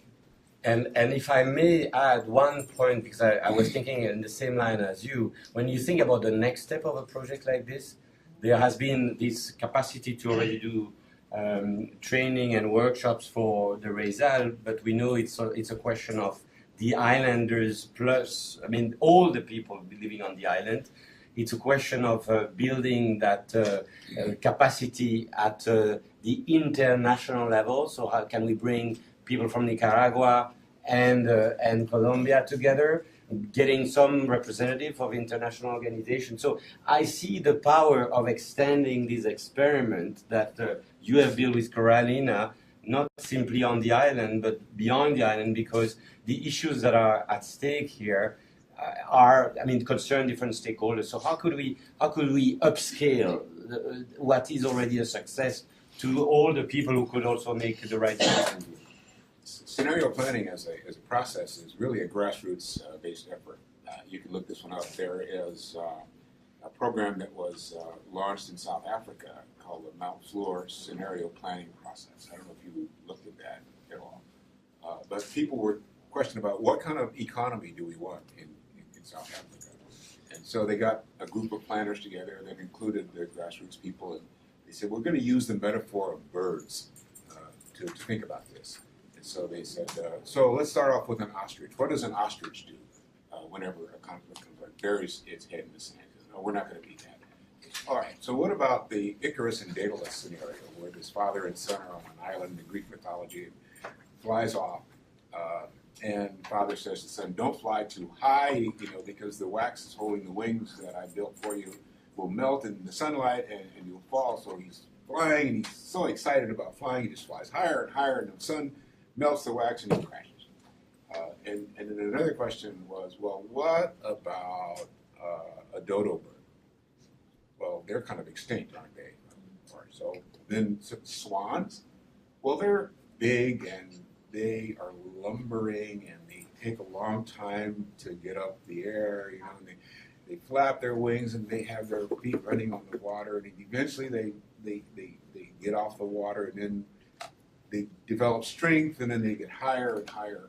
And they said, well, we want to be swans.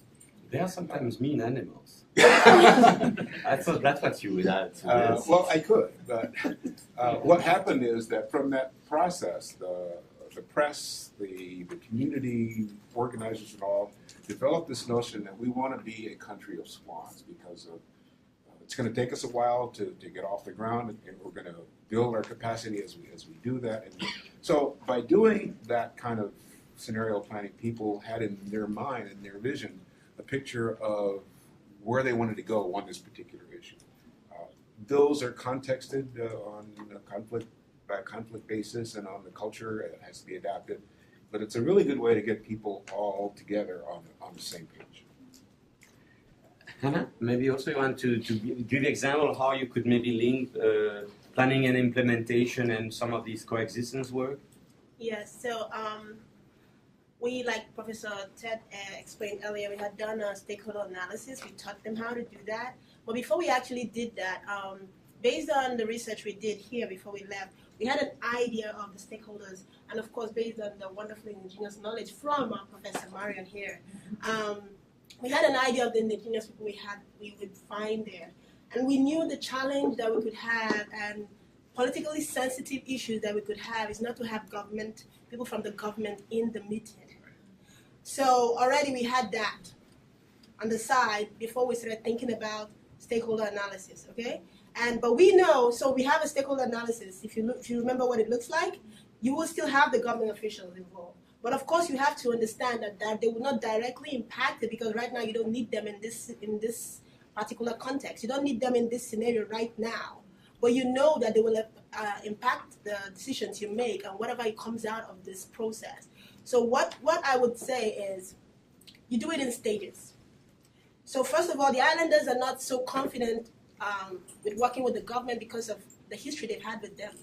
So first of all, you build the capacity of the islanders. On what you build their capacity on their negotiation skills, collaboration building skills, and then you expand. You make them understand. Now you can expand the pie.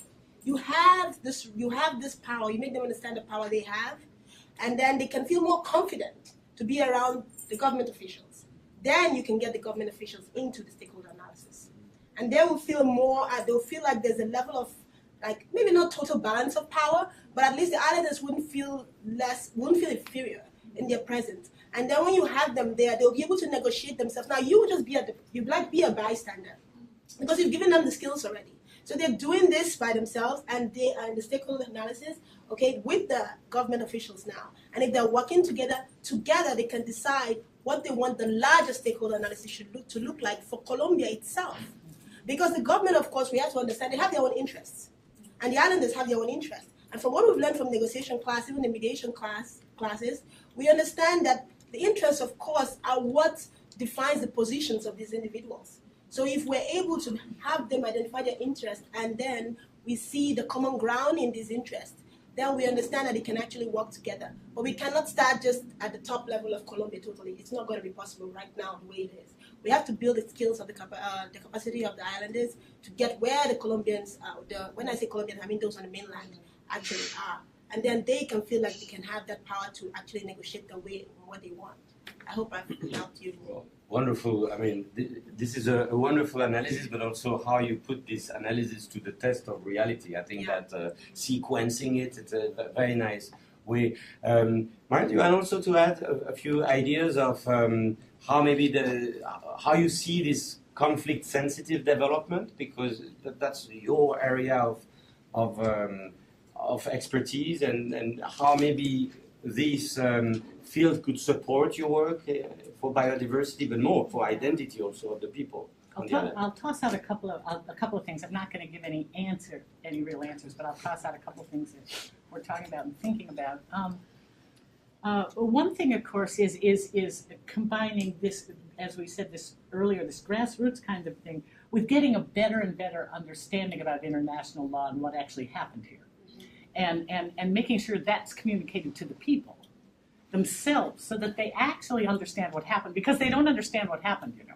And for the first year, when I went here this summer, in August, when I was last there, literally from the time of the ruling in 2012, November, the people had pretty much gone into a collective shock. Nothing had happened anywhere. Nobody, but that's part of the answer to whether people had been able to move forward or do anything. No, they were literally all in traumatic stress. The entire island. I mean, the islanders were virtually suicidal. This was, because I don't know, I think most of you are aware, for indigenous people to take away their territory is like cutting off their arm. I mean, they see the sea as themselves. It's part of them. So to actually lose this, put them into a trauma we can't even begin to imagine, I think, unless we're indigenous. And exacerbated by the fact that nobody seemed to understand this. Nationally, internationally, nobody recognized this. So that's one piece, to make sure that people now are in a position where they can begin to understand the law as well, and what this meant, what actually happened, what might be ways forward, so that they can understand that too. The second piece I'd mention, which is quite interesting, and we haven't mentioned this yet, is that the people on the Atlantic coast of Nicaragua, I have 2 Nicaraguan sisters-in-law, they are the same families. These people all settled years before the countries were created and settled the whole coast of Central America, the Atlantic coast. And so you'd have the same English-speaking Protestant peoples who are actually related and interconnected, but then were divided some years ago, and it became illegal to go back and forth between Nicaragua and Colombia.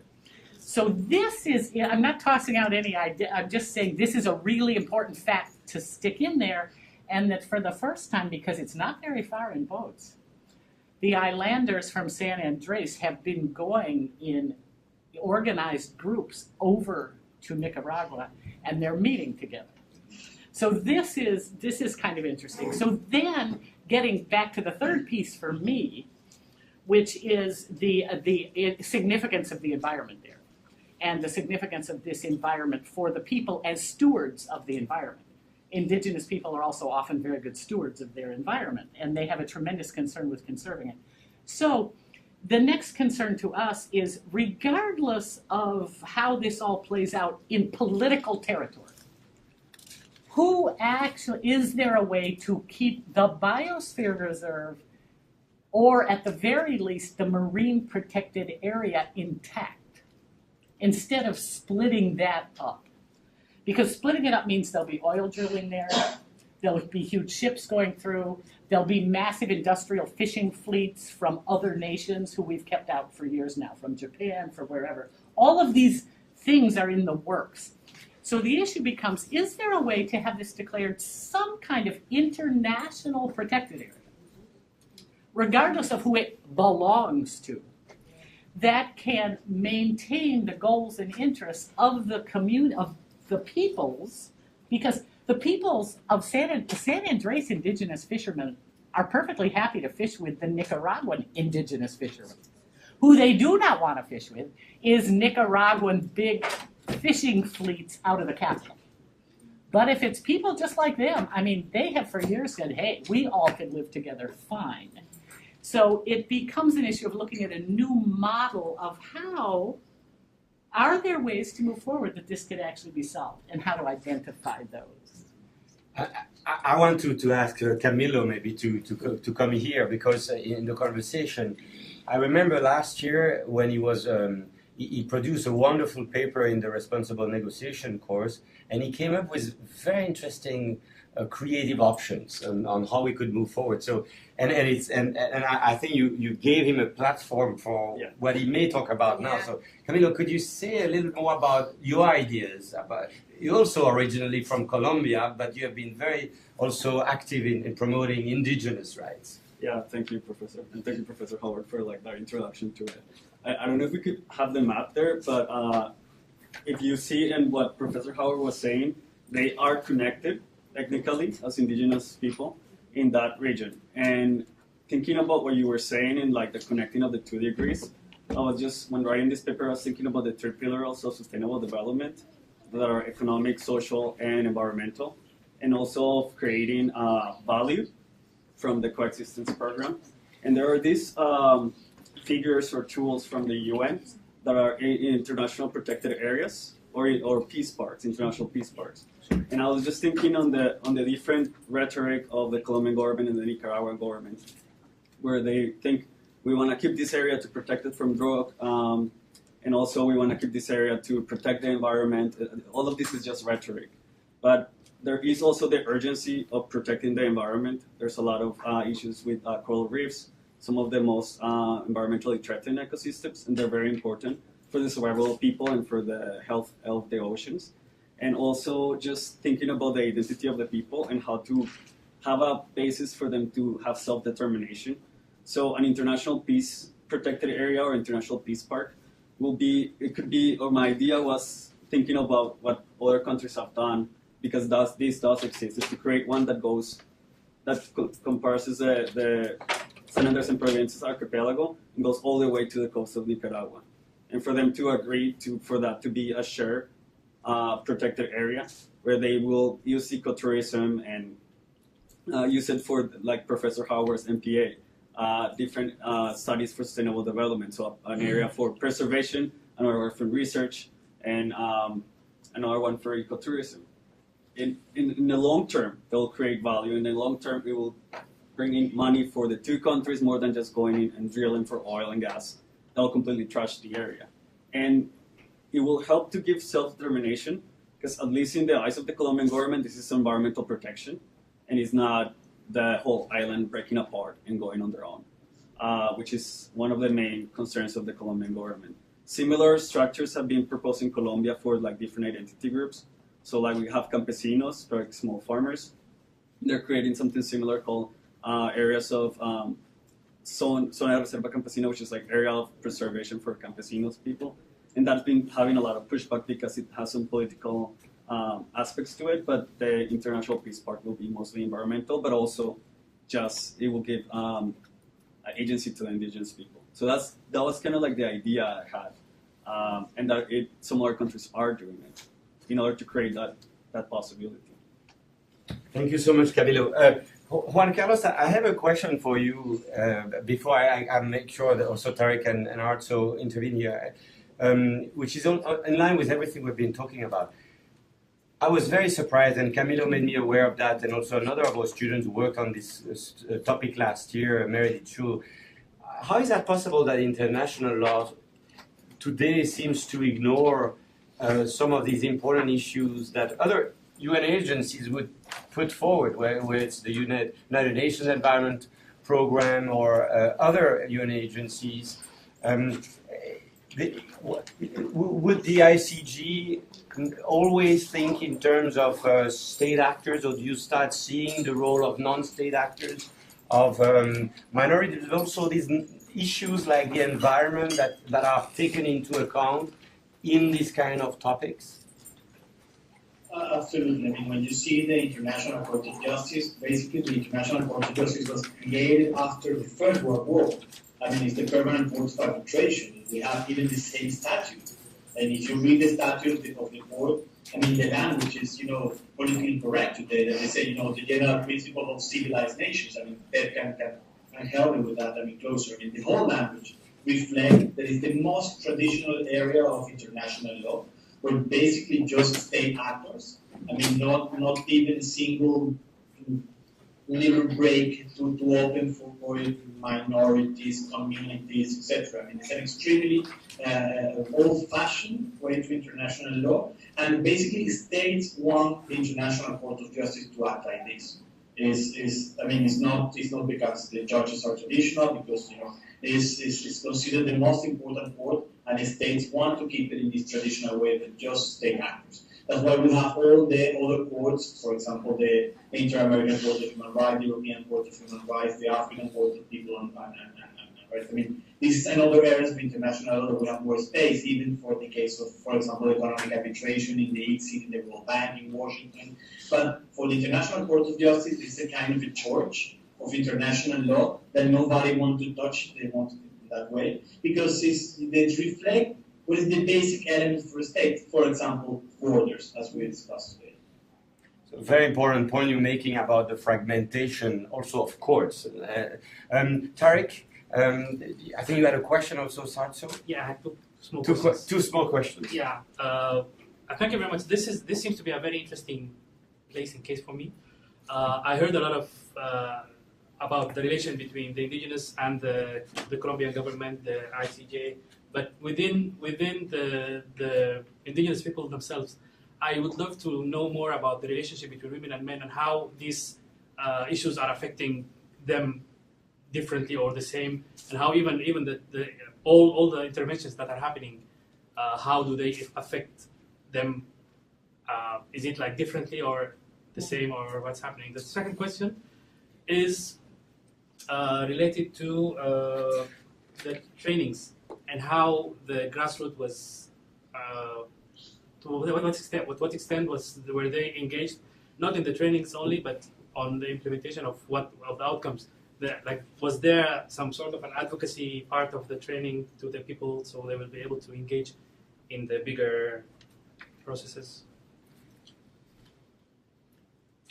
Should I start on Yes. Yeah, that's not a small question, but I'll give you just a little background. I appreciate the question very much. It really got me thinking. In terms of the ICJ ruling piece, men and women responded the same. I'm really fairly confident in being able to say that every single islander was devastated by that ruling and is opposed to it. Regardless of how they feel about Colombia, Nicaragua, or whoever, that was universal, and so there was no difference between men and women in how they responded to that. As with all cultures, there's a tremendous difference in the sort of positions of men and women. Caribbean's very interesting in that. It's a little hard to explain. Women are incredibly strong. They have, especially because these are a marginalized people, nowadays the women there are more professionals who are women. Women have more, they are employed more.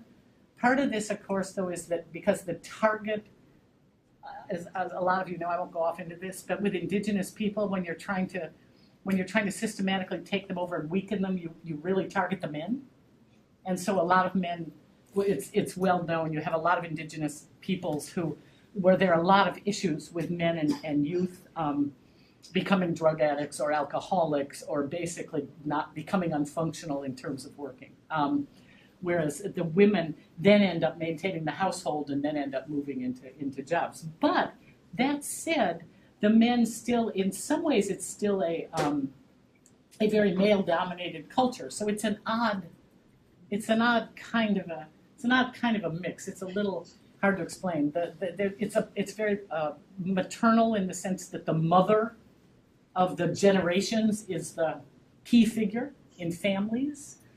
But then again, the fathers generally were fishermen, farmers, went to sea, so they were providing all the food. And it's also, though, a surprisingly equal culture, although the strong Protestant tradition, if I'm not offending anyone, has caused a lot of marginalization of women within evangelical Protestant tradition, which people who are Protestant, who are strong Christians may be very familiar with, right?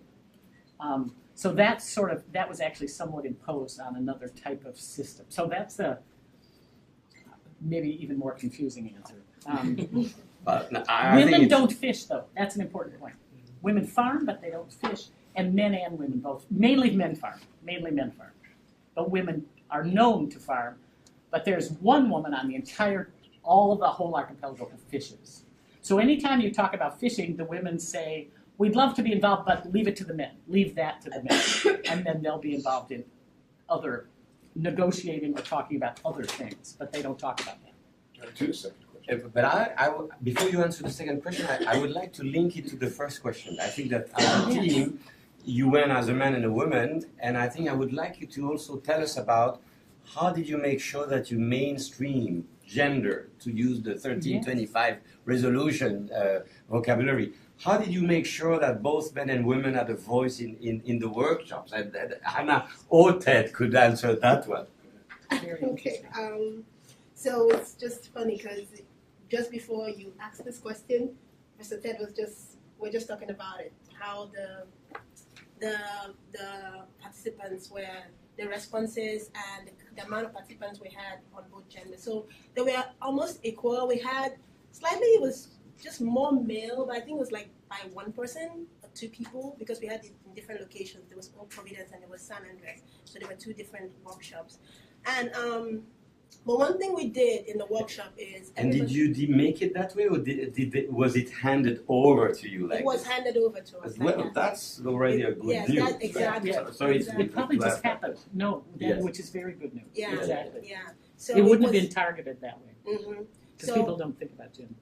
Okay. So we met that, and it was quite interesting. So, but in the discussions in the class itself, at first, I have to be honest, especially in Old Providence, the very few women were more vocal than the men. But eventually, as the workshop progressed, the women became vocal too, because in the simulations, they were also given roles. I remember a particular lady that at first she felt like, she could just come and sit down and listen and then go. And then she was told she had to be part of the simulation, so you have to read this and you have to negotiate. And she was like, really? I said, yeah. You have to negotiate. And so she had to do it. And then by the end of the workshop, she was so excited. She was like, she's learned so much. But I remembered when she started and she really felt like she couldn't even do it. She felt like, I've been invited here, that's fine, but I guess my role is just to come and sit and listen and then go home and maybe apply it at home. But she found herself applying it there in the simulations. And by the end of it, she felt like she had grasped a bit of the skills. And of course, we have not been able to track the long-term impact of it because we've not gone there after our workshop, after the recent workshop in August to see how they've been using it. But I remember, you want to take the question or should I say something? Go ahead. Okay, I remember because you asked the question about the response of the people itself to the training and how they use it, right? I think it was advocacy and all that. So I was not in the first training Professor Ted did, but one thing that stood out for me, and probably that's why it stayed with me, was some of the participants from the initial training came to this new training because we had two sessions of work. We had the one for the beginners and then we had the advanced one. The advanced was for people that had been trained earlier in the previous workshop by Professor Ted.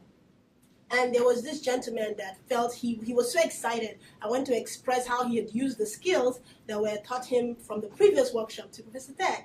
and he was explaining how he helped resolve a dispute in his community. And he's a very vocal person. He admitted it. He said initially, before that training, he would probably just, angrily, try to support a side or the other in the conflict. But after the training, he realized he was able to discuss with the disputants to make them understand that they have, so he kind of, in his own way, because he was taught about interests, but he didn't particularly say interest.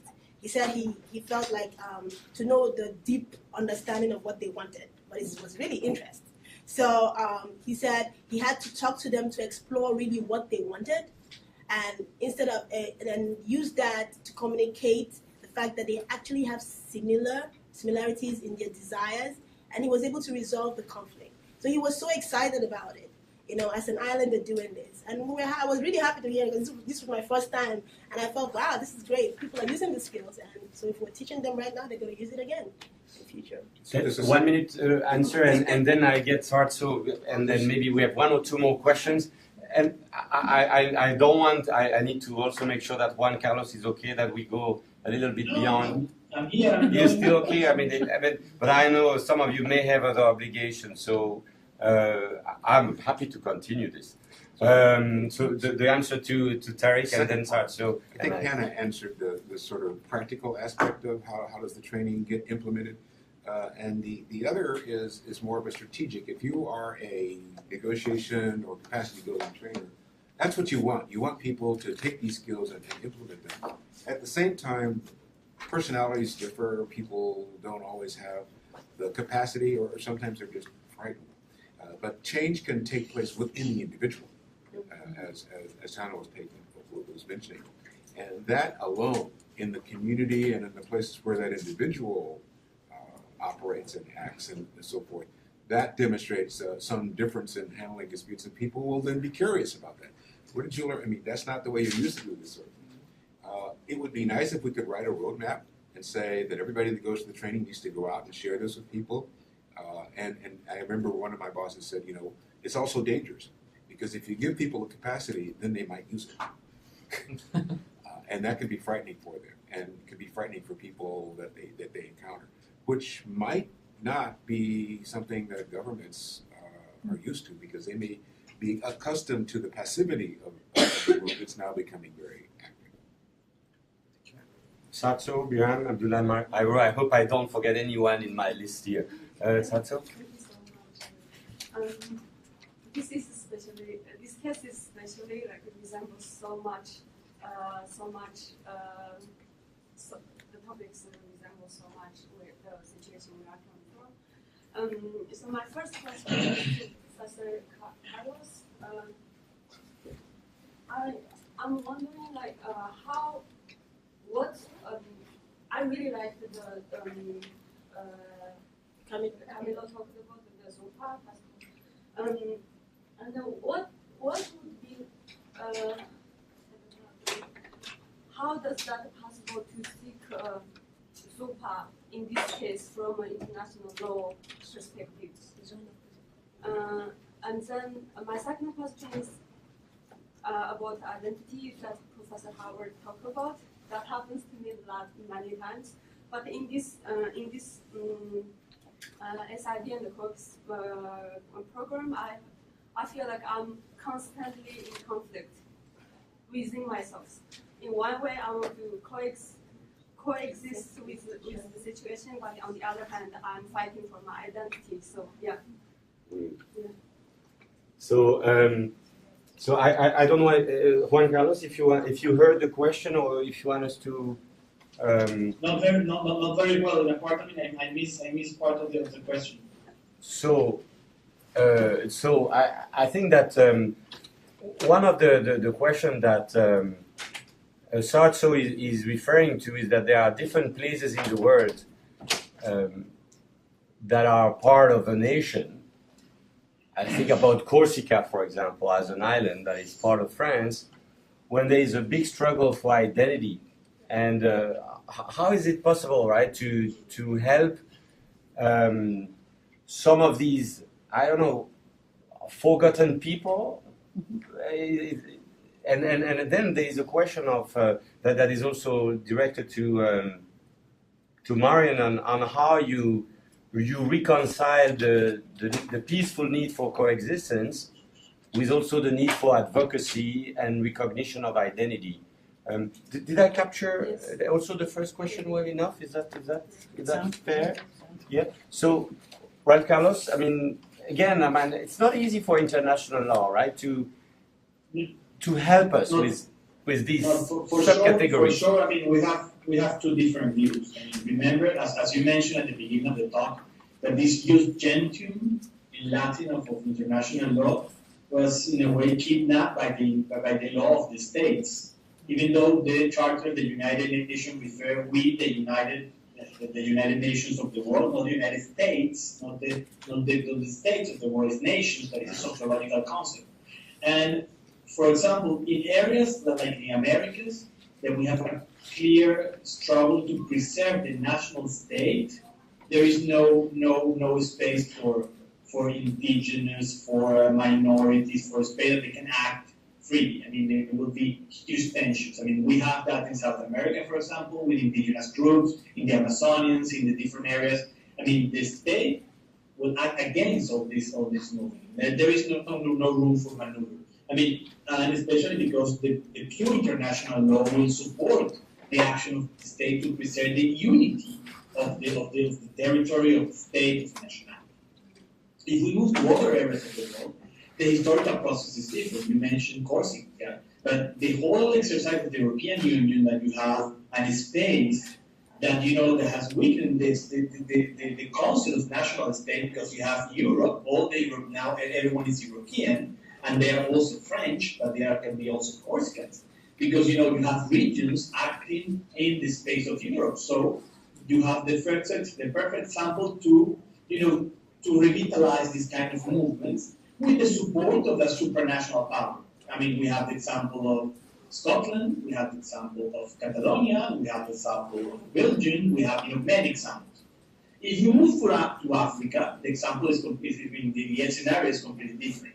Because, as a result of the colonialism, the previous tribe, the previous nationalities were divided by the colonial powers and remains at that. And today in Africa, the quest for to regain this idea of nationality is an academic exercise. People are not really working on that one. So if we take these three continents, I will not move forward to Asia because it's even more complex scenario. But international law, as you mentioned, Alain, can do little about it, except if you embark in an exercise as immense in the case of the European Union. Thank you, that's wonderful. I think so. There's still this search for multiple identities, or the capacity for having these different identities coexist with each other. What is your view of that? Yeah, I was going to say, I think I have a couple of notes to say quickly. Obviously, it's a very complex issue. One thing I'd say quickly is we have a lot of evidence that actually trying to destroy people's identity, or the identity of a people's, is not effective. It may be effective, but if we do that, we also destroy the peoples, which is where the earlier thing I mentioned about a lot of drug addiction, a lot of alcoholism, a lot of suicide, that's a lot of where all this emerges from, is having no space for your identity. So I'd say one of the things, I loved Alain's term, forgotten people. One of the things is you have to make the forgotten peoples remembered peoples. And one way to do that, they already remember themselves. So one way to do it is that you have to go to the majority in the country and make sure they learn about these people, they begin to understand about these people, and they themselves begin to accept that multiculturalism is not threatening. Then in terms of the government needs to understand. So that's raising awareness and building on all sides of the community, right? But with the onus really on taking this to people who aren't part of the indigenous group and getting them to raise awareness. With the government, one of the biggest issues, and I've been working for years with this with the Colombian government, I see it very clearly in the case Sergio's talking about, I've seen this all over. Governments simply need to understand that self-determination is not threatening. It does not necessarily mean that these people will become independent or that they will leave the nation. And indeed, the potential for conflict is much greater, and the potential for them to suddenly have an active revolution is much greater if you're not giving people self-determination. If people have their rights, if they're happy living with part of that nation, they don't try to leave it. So it's very interesting because the way most nations have dealt with attempting to overtake indigenous cultures, instead of understanding that the cultures will be proud and happy to be part of that nation if they're allowed to be who they are, it's instead thinking that who they are is somehow threatening. So it's somehow getting that understood, that this is not scary to have different groups who have self-determination within a larger context or a larger whole, if that makes sense. If I could just add one comment about some of the work that we do in intercultural communication, there's a person by the name of Milton Bennett who has spoken pretty much on this idea that when we get to a place of cultural marginality, where people are able to live at the margins of their own culture and that of others, that they enrich themselves by being amongst other cultures and also by sharing their culture with others, to a point at which the individual doesn't feel threatened from a loss of their own individual identity. So the enrichment comes by this interaction, but your own identity is valued. And that's always been a sense in my thinking of what coexistence is. I think that Brian wanted to also ask questions. Yeah, my question is going to be geared towards like humanitarian boundaries. Growing up, I've seen, I'm from Senegal, and growing up, I've seen my family dealing with the issue of a boat that belonged to my grandfather's that was like confiscated by a president of Guinea in those days for 30 years because supposedly they had fished in these waters. So for 30 years, my family has been hiring lawyers trying to recover that boat. And my question is, what would be the consequences of like these indigenous people from San Andrés fishing in these waters of Nicaragua? What would happen to them? What risks are they encountering? Yeah, the boats could be confiscated. That could happen. People have been taken already and taken back to, like, put under police guard and taken to Nicaragua, where then they have to, I don't know what happens once they're there, but eventually they get to leave and come back to San Andrés. But that's happened. What's basically happening now, before there are any sanctions, although as I said, the cases of that have happened. And you have to understand that, of course, the San Andrés people aren't crazy about the Colombian Coast Guard either. All those big Navy ships running through the waters don't make them happy either. So what they're now suffering from the Nicaraguans is exactly what they suffered for generations from the Colombians. Now they've just got two navies out there. And what happens, quite simply, is, you saw pictures of these fishermen. I mean, these fishermen are going out in small open boats. Some of them have engines, but they're literally going out in small open boats. And they will be met by a naval destroyer with armed soldiers actually pointing hundreds of weapons at them, saying, you need to go back home, you're in the wrong territory. You have no permission to be in this water. And, some of them are very outspoken and may actually say something in English, which the navies don't understand anyway, about, actually we do have the right because my great-great-great-great-grandfather was in this water long before you existed. Some of them actually say stuff like that, but generally they say that as they've turned the boat around and are fleeing. So yes, your story of your family sounds extremely familiar to me and is exactly the kind of issues and worse. Losing their livelihoods, losing their lives. That would be more problematic, but it could happen. The potential conflict's enormous.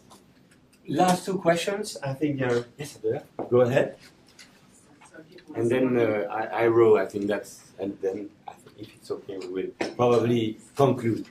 Thank you for this opportunity. It's a unique case because of how to apply this knowledge in our country, because we have similar fictional case in Abyei between Sudan and South Sudan. So not from two governments and international court of justice have a decision on this area also, but not recognize or address people in the Abyei.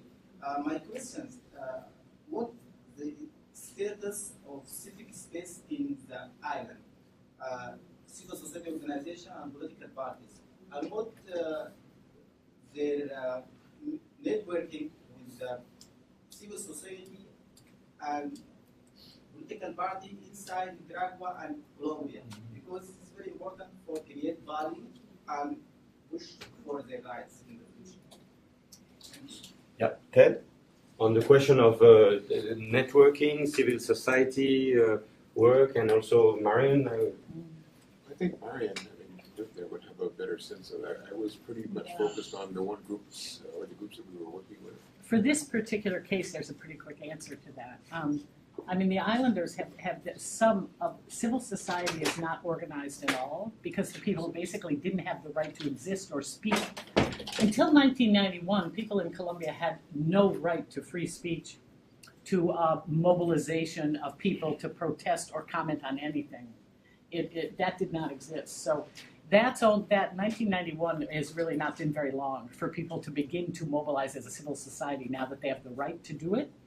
And of course, they didn't have permission to work. They were extremely marginalized. So they're beginning to build their capacity as civil society, but it's got a long way to go. They don't really have any power or any well-structured organizations.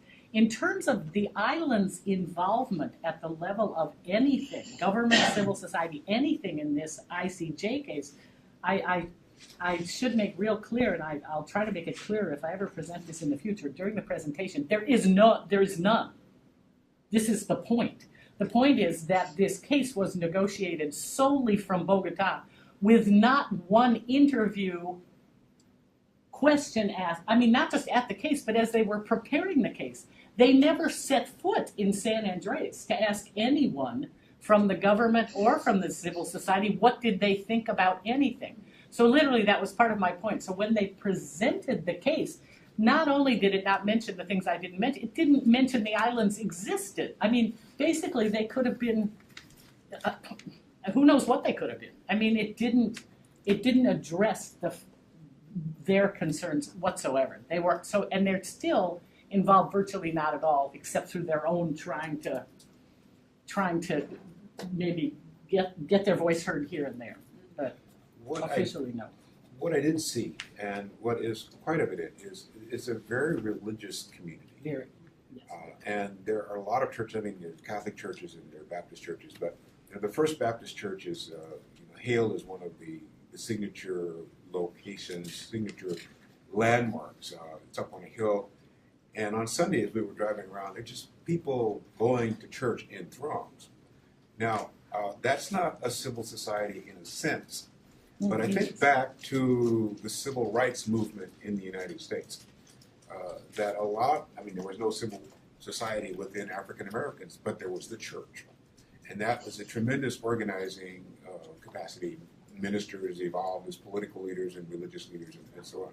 So that sort of community does exist if that could be captured.